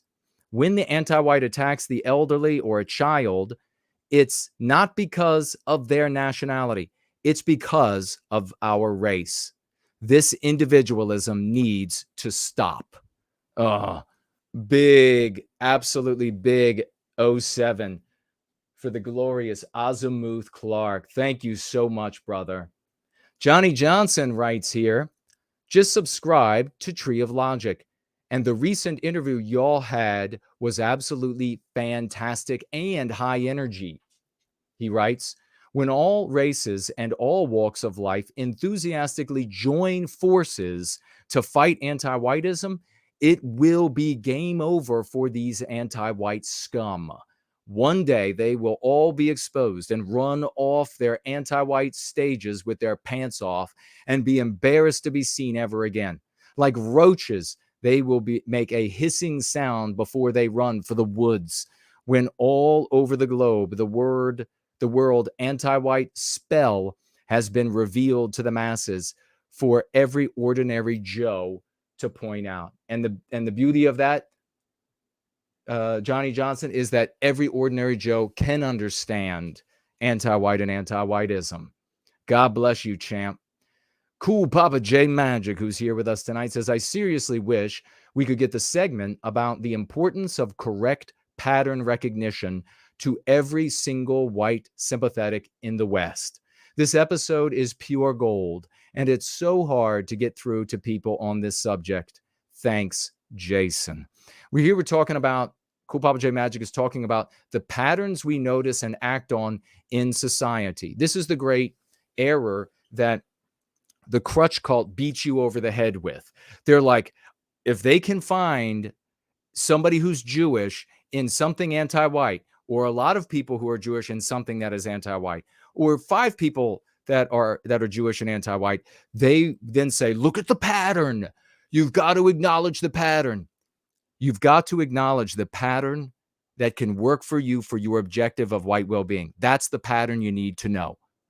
Every other pattern is irrelevant. These people are failing their IQ test. I've had the conversations with them. You can too. What can you do with that pattern? What can you do with that pattern but ruin your life and further demonize resistance to anti-whiteism by white people? What else can you do with it aside from those 2 things, dipshit? Nothing. You need to recognize the pattern that serves white well-being. And the only pattern out there, the highest pattern or the deepest pattern or the fundamental pattern, the most meaningful pattern, is that they are anti-whites out there and they practice anti-whiteism. That's the pattern you need to recognize and act on. The problem with the crutch cult is that they say, well, when you acknowledge that you're after anti-whites and that's the pattern, well, then you're not going to victimize all of the jaywalkers. Well, exactly.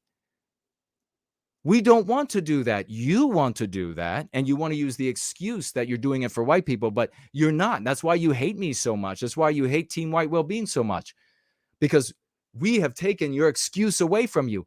Look, just find some other excuse to hate and want to harm them people. Get out of the it's for the white race business because we have exposed you for what you are. Thank you, Cool Papa J Magic. Bulldog Boris writes here, the anti-white tube censors can all go to hell. I've tried to comment over 10 times now, and every single time my tongue is cut out. I see you. You want me dead, anti-whites. I see you. That is so just like beautifully, poetically ominous. He's practicing the Go Free method. Don't ever give up when they censor you. When you comment on my threads, if it disappears, it is anti-whites coming in to try to, psychological operators, to try to, in my opinion, to try to make you think you're crazy, to try to make you think you can't participate, to try to make you on and on and on. Don't give up. Don't let them defeat you. Change the comment. Change the way some things are spelled. Copy and paste it before you click share, so that if it doesn't show up or immediately disappears, you have it, you can rewrite it, you can post it. Don't give up. Let the anti-whites know you're practicing white well-being and you see them, what they're doing. We're back with John here. He says, man, I love Fired Up Jason. When I see him get all fired up, I know to reach for my dictionary because he's going to start using big words I've never heard before. Great opportunity for expanding my vocab. That's cool, brother. Thank you for that. We are 15 minutes outside of 9 o'clock p.m. East Coast, United States. I'm keeping my eye on the live chat. I'm keeping my eye on the financial gift options. And anybody who tags or financially gifts, I will get to you as soon as you do. Helios Abbott is here. Great to see you, brother. Johnny Johnson, we have to take ownership of our own weaknesses as a people, despite the psychological warfare waged against us. Ownership of our weaknesses. Our weakness has always been that we don't have the same level of in-group preference as others. We are hopefully learning the hard way that only a level of in-group preference for our own, just as strong as the jaywalkers have for their own, will be our only remedy for long-term success as a people. As a people without peoplehood will cease to exist. Brilliantly written, Johnny. Thank you. Golden Honeybee writes here, I don't see you unless I go to your timeline. I doubt anyone sees retweets. It's very odd. Try clicking the bell on my Twitter. Action item, click the bell on my Twitter and see if it will change for you. We have to try to get around the shadow banning. And thank you very much for sharing your experience with the shadow banning. Nothing coming from me. You know, people can say, well, you don't show up in my alerts. But when we are on the phone with someone and I'm like, okay, I'm tweeting now, and I tweet and it shows up and they're like, I'm looking at my alerts. Nothing is showing up. Things from other people are showing up now. Nothing from you. They go to my Twitter. They find my comment. So it's not like it's getting lost. Click the bell. Let's see what happens. Lacey writes here, watching in replay again. I've not gotten a single notification lately. I had to search no white guilt to find the channel. Can you believe that? Thank you for that, sharing the censorship. Folks, when you look at the number of people here, do not ever conclude, oh, this is because nobody is interested. No, people, in my opinion, the psychological warfare operators are targeting us, and they are doing everything they can by way of psychological manipulation to convince you that nothing is going to happen here. It's not going to go anywhere. Nobody cares. Nobody's interested. Don't let them do that to you. Don't let the anti-whites win. You know, when the Stasi was going into people's houses while they were at work and changing out like the hot sauce that they bought and changing out the ketchup that they bought. So they get home and they start thinking, I must be crazy because, I bought this, or pouring it all out. Then they get home and they're like, what do you mean the bottle's empty? I'd only used it once. They should have realized, okay, we're being messed with psychologically. And then maybe, I don't know, maybe send some sort of a signal back to the Stasi to say, we're not falling for it. I know you're just messing with us. Thank you very much for that, Lacey. Cool Papa J Magic, who's with us tonight, writes here, one of the more shameful and embarrassing moments of my life and a testament to how sick I was. I voted for Obama in 2008, he writes, not because I wanted him for president, but because my girlfriend at the time wanted me to vote for him and I wanted to please her. Brother, thank you for sharing that. So many guys out there would never admit to that, and they've so many of them have done it. Sycophantically, cozied up. Oh, of course, honey. Yeah, just keep, flopping on your back for me. He says here, he goes on, I also think I wanted to prove that I didn't hate non-whites. It takes some deep conditioning for a man to act this way. So true, it does. I didn't even care about politics. And that's one of the problems with our system, is that people who know nothing and or don't care have a say in what happens with the leadership of the country. And we give our say with a poisoned body, mind, and spirit. You're poisoned by the anti-white concepts. Our society somehow considers this fact sacred. And in parenthesis, that everyone gets a vote, if that wasn't clear. The West is not even a shell of its former self. We won't be the West again until we break out of the lie, the anti-white narrative, and remoralize our great people, igniting the flame that lives in the soul of Western kind, and only in the soul of Western kind. I don't remember why I shared this in the chat today, but I did. Don't know why I'm sharing this now either. It's pretty pathetic, but maybe some people can relate. Brother, about 500 times the amount of people who will say that they can relate are relating. And that's the reality. When a person who has gone through injury can speak up, and they can know for certainty that they're surrounded by people who aren't as brave, who can't speak up and say, yeah, I was pretty well ruined. The reward is yours, though, because as you climb through the stratosphere, there'll be the record of you saying, look at where I was. Look at how bad it was. People who conveniently get up into the stratosphere of aligning with the archetype of Western kind and doing glorious things, and conveniently turn around and say, let me tell you how bad I was in the beginning. It doesn't quite land the same. When you show up and you're like, hey, this wasn't long ago, this is what I was thinking, and then you reach the stratosphere, that's a totally different story. You get deep, broad, wide, and profound respect from everybody that's worthy to get respect from. God bless you, brother. We have Hyperborean Dream right here. Jason put the relevant psychology, linguistics, and logic all together with his Go Free method, formulating a truly effective psychological defense for the psychological warfare waged against us. Hyperborean Dream, a big salute to you, my good brother. God bless you.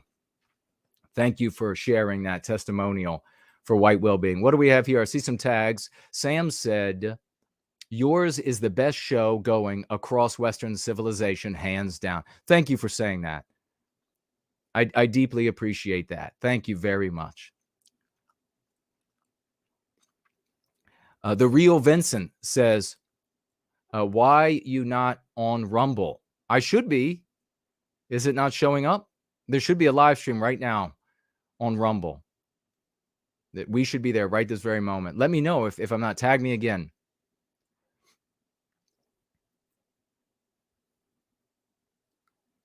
Stephanie, great to see you, sister. Says very brave of Cool Papa J Magic to share that. Yes, it is indeed. Promethean Kitchen, where is AI buddy when you need him? Yeah, exactly.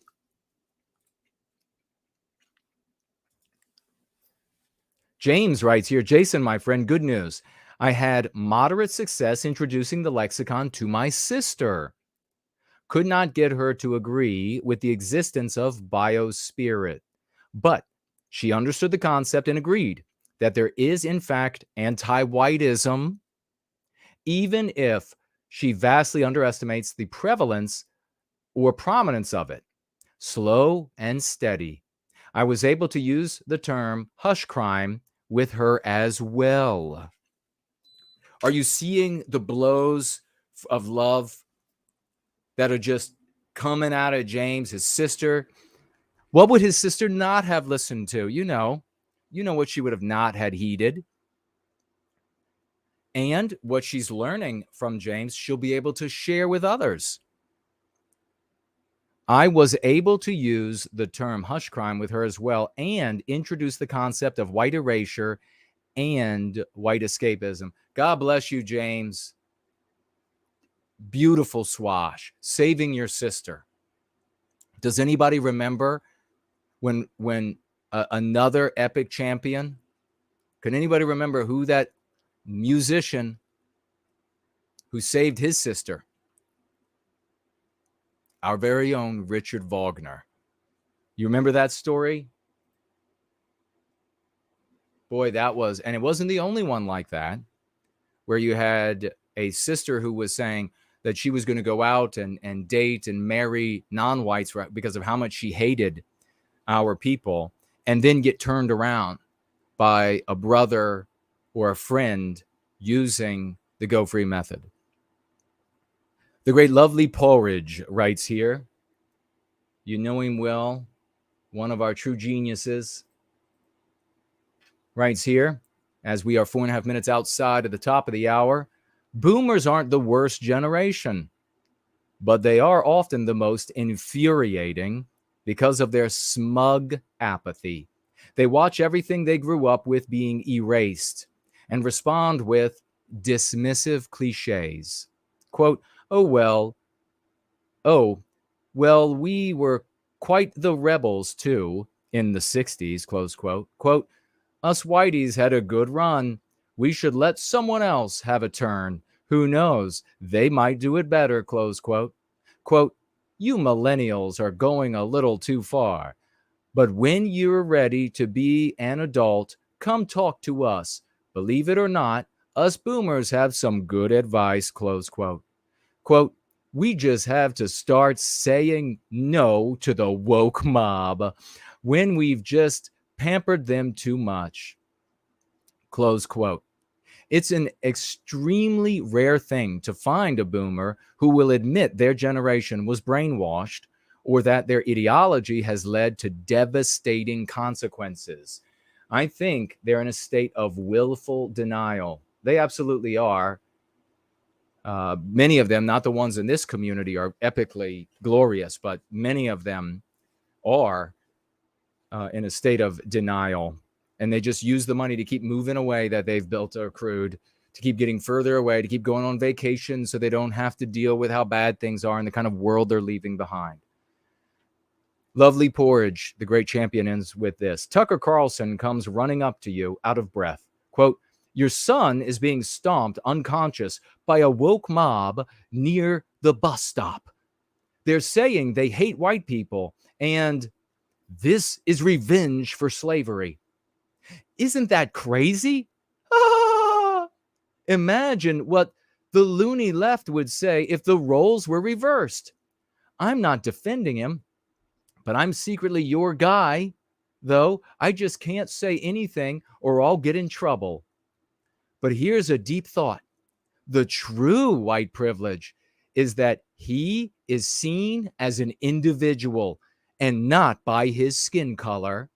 And the true victims are the mob of violent attackers who don't get to enjoy the founding fathers' ideal of individualism. Isn't that a great idea? Ha ha. Tucker jumps into his Porsche and drives off, cackling at his own brilliance. God, that is brilliant, Porridge. That is Tucker. That is conservative, patriotic content creators, Republican content creators to a T. The real victims are not the white person having the life beat out of them for their race. It's the anti-white mob who doesn't get to appreciate radical individualism.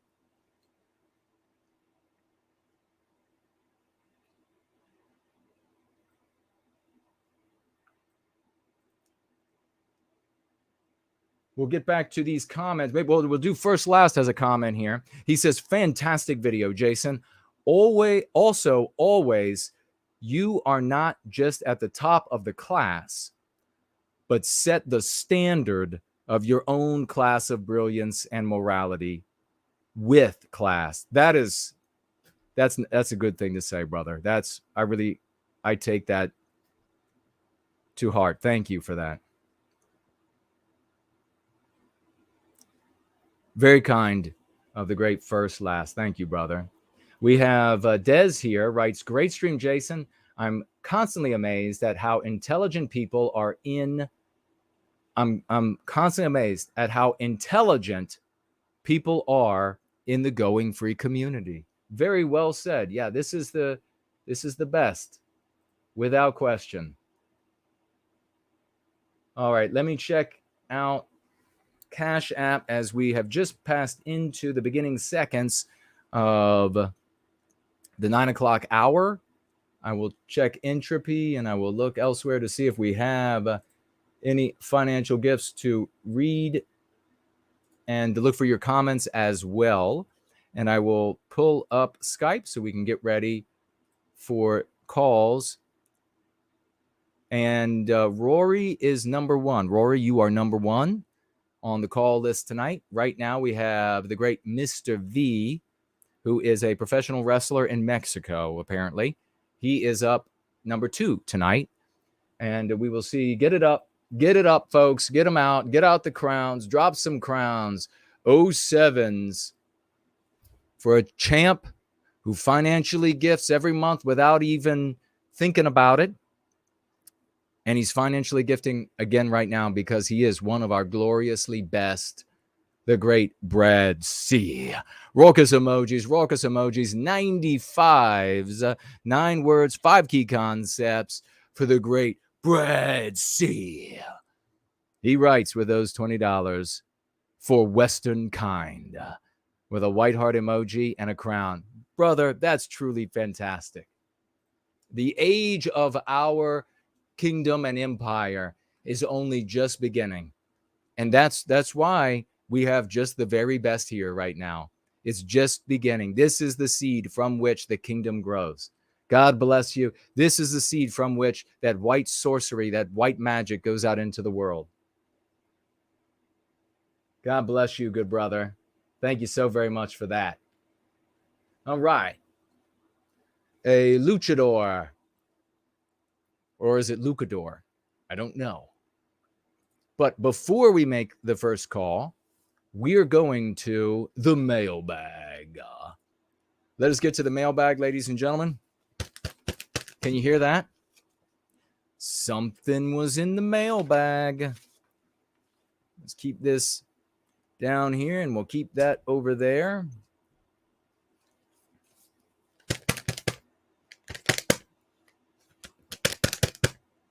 That is in the mailbag. Who's excited about the mailbag? Who is happy about, in the northern hemisphere at least, of the warming temperatures of spring? Is anybody going on any sort of getaway now that it's spring? Is anybody going on a getaway? What about vacation? What about a genuine vacation? Are we going to be waiting till the end of summer for those vacations? What about trips to the park? I love the park. I love to go on a stroll, a little hike. I love it. Let's see who's in this mailbag, shall we? And this reads, let me get out the old spectacles. Maybe when I get like really thick glasses and I get to about 70 or so, then people will be like, oh, he looks more like the frail geniuses in the movies. Maybe I can listen to him now.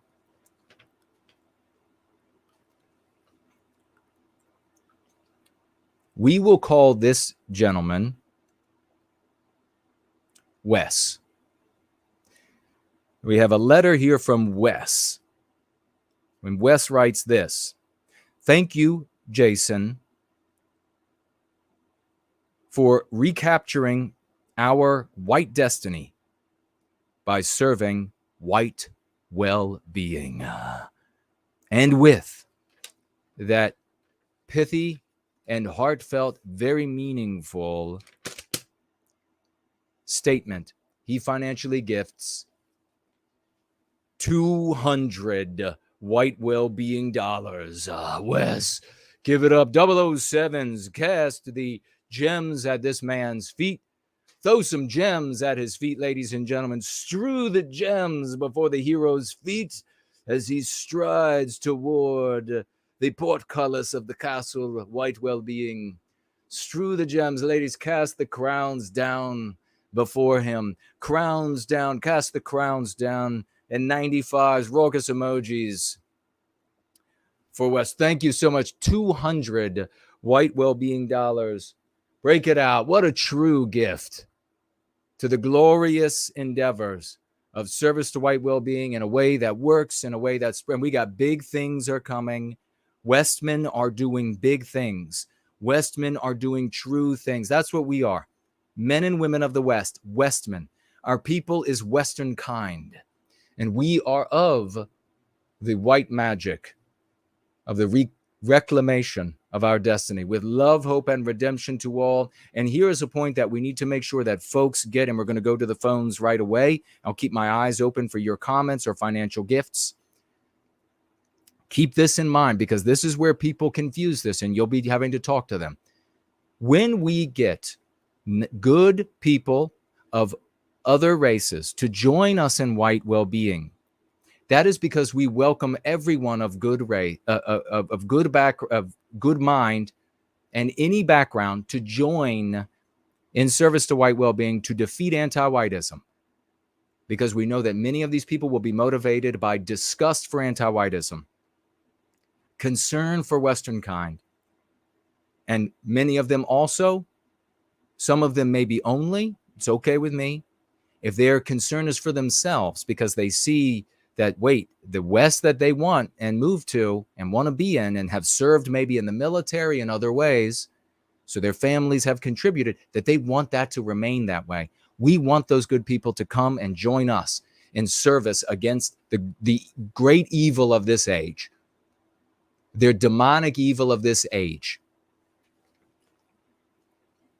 this ideology of anti-whiteism. We want them to come and join us. When they do, they have come here in service to our objective of defeating anti-whiteism, not abstractions. Not come here to join us to take on abstractions in the world, which is what happens in conservative circles and Republican circles, where they put these people up on their shoulder, these non-white people up on their shoulders, because those folks are poisoned with this anti-white demonic magic. And they believe that they are now, their positions and their lives are now legitimate and justified because a non-white person, somebody whose life matters, agrees with them. We don't need anyone to agree with us, and we know we're right. We welcome everyone. So when good non-white people come to us, we embrace them, we shake their hand, and we say, march with us, brother or sister, march with us against anti-whiteism. When they go to conservatives or whatever, they throw them up on their shoulders so that they can be the many feet under the bier, that under the throne that they carry into combat with anti-whiteism. A very big difference. Let's get to the first phone call right now. Let me turn this audio to a healthy place because I had it cranked for you know who. Here we go. Rory.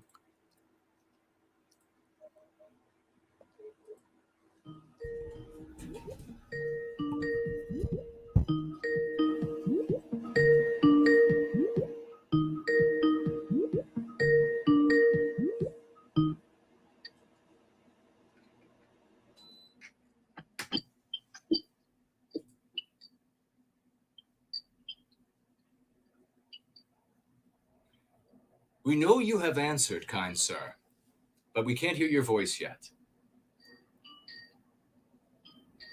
Uh-oh, I can hear the phone still. Jason, can you hear me now?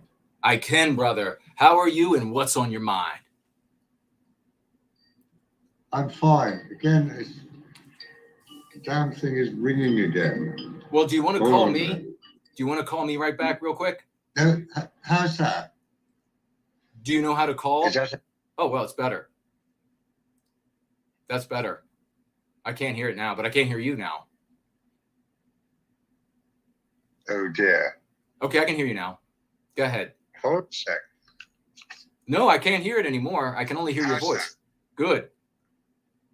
Yep, go ahead. Uh-oh, can you not hear me now? Let me see if I can do this, that. We'll do this.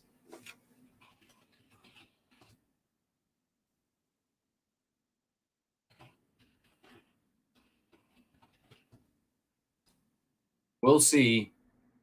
Yeah, I can hear you now. Okay, vaguely. perfect. I will speak up.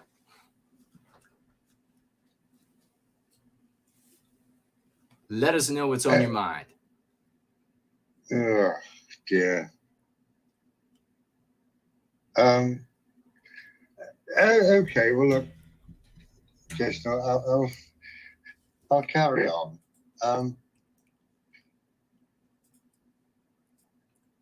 I was wondering if you'd heard about what's been going on with your good friend Mark Collett and Patriot Alternative in the last couple of weeks. Yes, I did hear. I heard a little bit from you, and then I heard a little bit more from the great Loki Lunder, and then I heard a little bit more in a chat. But let me know what you're learning or what you want to share.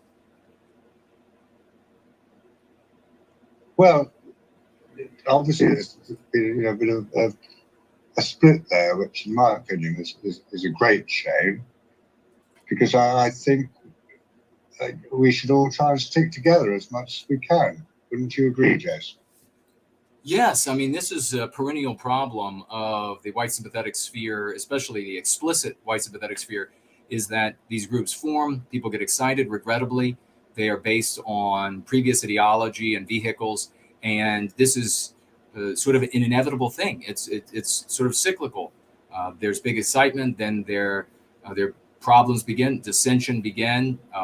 Sometimes you see theft when there's enough money being pushed into it, and embezzlement, and then they break apart. So it's really unfortunate. I agree.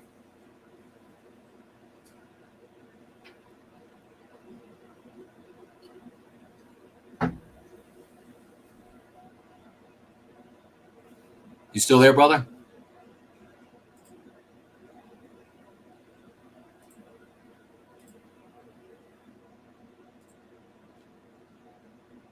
I need to learn a song for like those moments of quiet.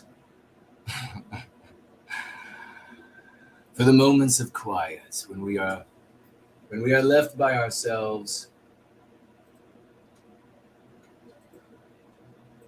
I hear nothing over here. Nothing, I tell you. I think we may have lost Rory. Or do you think I put him to sleep? Oh, I hear something. Rory? Are you there, sir? Right now, a hand has been put over his mouth and a knife to his throat. Not another word. No, Rory, not another word. Imminent Rain says a Willie Nelson song. Which song is that? Oh, I really wanted to... Hello, brother? I hear clicking, but he can't hear us. So, oh, go ahead. Can I ask you, Jason? Yes. What would you think are a solution to the problem? Do you have a solution to that? Well, I do, and it entails a radically different ideological and vehicular, maybe I could say that, approach to pushing back against anti-whiteism, to contending with this evil of our age. And one of the things that we do, and we demonstrated it not that very long ago, is that with the type of network that we have created, we have adapted to the inevitable differences of opinions that arise and enable there to be a mitosis. And that's part of it, but the mitosis is able to happen and continue to pursue this very different ideological approach to our victimization. When you have the phenomenon of an organization, and I'll speak to this actually, I will do a roll-in this week and I will speak to this, what's happening with PA and this homeland, because I think it's warranted. But when you have, I'll say here, when you have an ideological approach and vehicular approach that in essence encourages these sorts of fractures, this sectarianizing, it's inevitable. And the only way to hold such an entity together is to have a single source of funding that financially enriches the participants, that they would lose if they left. When you don't have that, you have pursuit of the litmus tests, pursuit of the spiraling toward what each player, I guess I can put it, because there'll be not just individuals, but different groups within a group, to pursue that they believe will be a purer form, a more effective form. And it's always the same criticisms that are applied. They applied those criticisms to me. It's not lost on me that to get rid of me after Ye and everybody went crazy with jaywalker criticism and demanded that I hate all those people and want to harm them or get lost, and therefore I'm gone. Those people said the exact same thing, criticisms about me. It's not the totality that they used against me, but it's the same sort of staple criticisms. Not enough IRL, not enough leadership, not enough organization. And these things are just, in my mind, are pretexts and to conceal really the ambition of other leaders. And I think that's what you're seeing, but I'm going to take a closer look at it. Let me get your final word on it before we let you go. Well, yeah, certainly, Jason. I mean, I'm somewhat depressed about it, actually, because, I had some friends, in PA Scotland who now formed the Homestead thing, and others actually in other parts of England. But I still have a lot of respect for, Mark, Laura, and Sam. So it's difficult, where do you go? As I said before, I think somehow we have to bring us all together. But there we go. One more quick question. Yes, sir. Jason. Yep. Will you be following the King's coronation next week? I haven't thought about it. Maybe I should. Maybe I will.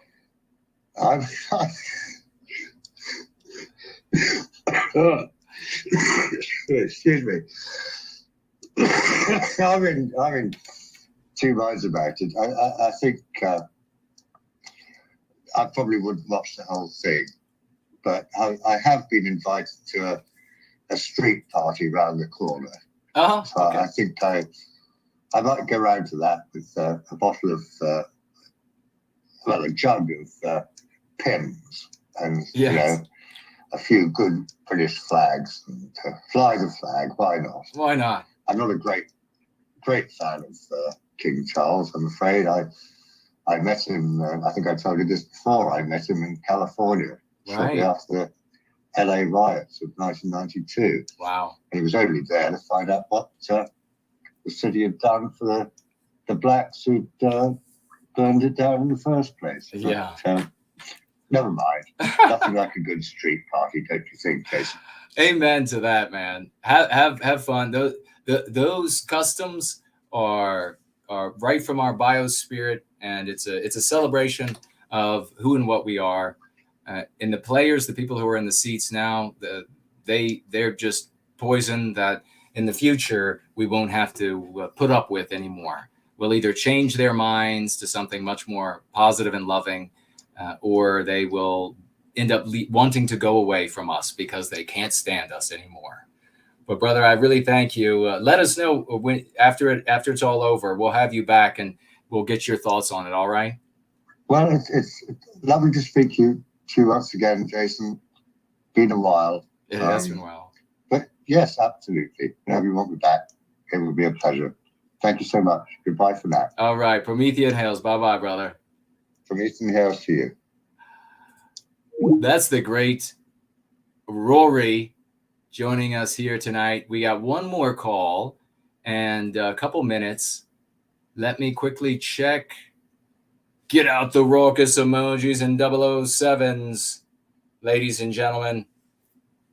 This man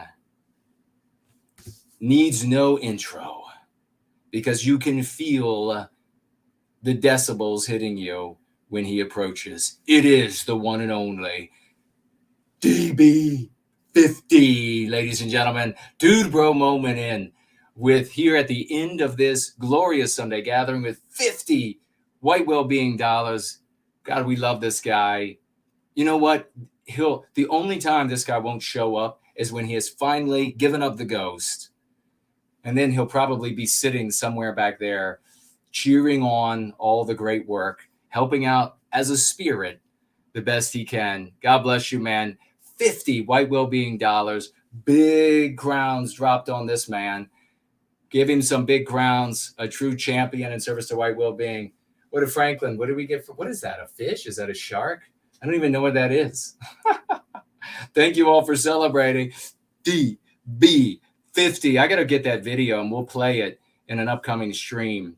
The one I made where I incorporate DB50. Dude bro moment. All right. Let's get that. I got to find. I moved Skype and now it's. Here we go. God, DB50, man. Double salutes, man, for you. Even here in the waning minutes of the gathering, he busts through the wall like that old Kool-Aid commercial. So he's like, goes through the wall.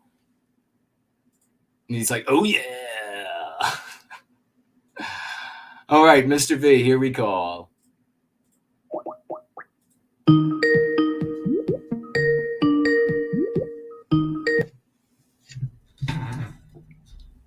Hello. Glorious champion, 6 minutes are yours. What's on your mind?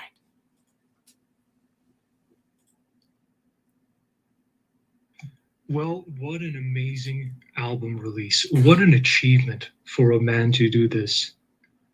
Yes. I mean, a concept album like this, we're talking an entire band. Yes. And so true. Yeah, he made an amazing album. You can hear the operatic characteristics to it, and the power of his voice. The riffs are amazing. The artwork is awesome because Groundhog Fury is an amazing artist. Yes. The songs, the lyrics, it's just such powerful music. Yes. God damn. You gotta get a copy of this album. You gotta buy this album. There's the Bandcamp. You can buy it there digitally, or go to his Patreon. And I think for only $7.50 a month, sign up. You'll get a physical copy of the album. That's awesome. We really have to support him. And that says a lot to other musicians as well, that they can come in, right? That they will be acknowledged, that their work matters. So support them as much as you can. If you see the links being spread around to the Bandcamp, to the website, to the YouTube channel, to the Patreon, share those. And this is very friendly. It's very good. If you're a guy out there, it's very good for you to share with your friends, with your guy friends. Yes. Because it's very powerful, masculine music. So just, damn, what an amazing album release. And thank you to everyone. Thank you to Imminent Rain. Thank you to you, brother. Thank you to everyone that helped with the album. So freaking awesome. Amazing. And what? Sorry, go ahead. No, I was just saying, I know it. I totally agree, brother. Keep going. And what an honor for you as well, brother. I mean, to write this amazing book, Prometheus Rising, and then have someone make an album. Where else does this happen? Where else? It doesn't happen anywhere else. No, we get to see what happens everywhere else. You got on this side of the Atlantic, embezzlement. On that side of the Atlantic, sectarianizing. This is what happens here. And speaking to that, I would ask the question to anyone who's been around or maybe is even new to Go Free. How much evidence do you need? Yes. And at which point is it unreasonable for you to not acknowledge our evidence and test it for yourself? Yeah. At which point, it just keeps accumulating. I've heard so many ways of dismissing Go Free, man. So many ways that were contradictory. First, you tell them, hey, we're bringing in more women than other people. And then they go, oh, so it's only for women. Yeah. Yep. It's not masculine, but Jason gets too angry. Yes. You know what I mean? Yeah. Nonsense. Look, let's be frank. A lot of people are threatened because this is powerful. This is a powerful practice. This is a psychological defense, the likes of which no one has ever seen before. And it's only going to keep getting more traction. It's only going to keep growing more powerful. People who do the practice see the benefits. Yes. So people should be doing the practice. And in line with that, I will announce that the 50th movie for the GFC movie night is going to take place on June 3rd. That's a Saturday. Why June 3rd? Why a month from now? Because I want to give people time, because given that this is the 50th movie and it's going to be The Godfather, I want people to give a ticket of admission. What is that ticket of admission? You have about a month. Don't show up if you have not read the entirety of the Go Free book, completed all the exercises, and then show me just a screenshot. Show us just a screenshot of you passing the Go Free vocabulary test that is on westernkindgames.com. Nice. Show me that. I want to see that. Show me your receipt. And if you don't have the ticket, you're not going to get into the movie. And this is going to be a big one. Trust me. I've got notes from Francis Ford Coppola. I'm going to go deep into it. It's one of my favorite movies, so we're going to dive deep into this. Are there MPs in The Godfather? You betcha. And we're going to dive deep into that. It's going to be real long. It's movies like 3+ hours. Wow. So that's going to be quite the event. So I want to see some receipts. The season of do nots is over. Yes. Everyone gets trained. Everyone reads the book. The white men will learn to read again. And we will get people to do the practice, because this is what's good for you. People ask, does it work, or how will I know? I mean, does lifting weights work? Yeah. Does eating healthy work? Right. This is the exact same thing. Yep. So true. Perfectly said, brother. Yeah, that's about it, brother. All right, and, man. Yeah, thank you for everything you do, and thank you to everyone and all the work that they do for white well-being. Promethean Hails. Promethean Hails, brother. We'll talk to you next time. Bye-bye. Bye-bye. Epic gentleman. Knows that was the exact amount of time. He knew exactly what he was doing. God bless everybody for showing up tonight as we enter just under a minute and some seconds left. Just another quick look around. I will be reviewing an article this coming week on what happened with PA and the sectarianizing that's just become a perennial thing. Why is it happening?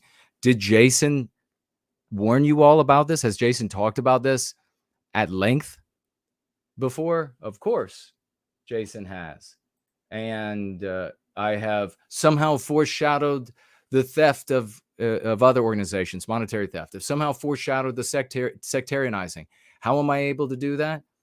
Because I've been around for long enough to be able to put two and two together. I can see what's happening. I can see how bad it's getting. And that's why me and other wonderful people that I learned from and adopted from and etc. created a totally different method to take on anti-whiteism that will not fall prey, or at least as easily fall prey, to the perennial problems. And you're seeing it. This is not new. I didn't receive this information with any surprise whatsoever, regrettably, either pieces of information. But this was a glorious day. And I want you to take this energy, take it out into the world. And I want you to conquer all the anti-whiteism that's in front of you, because we have it in us. This is our power, our moment, your opportunity to be hero. I love you all. Let's go free.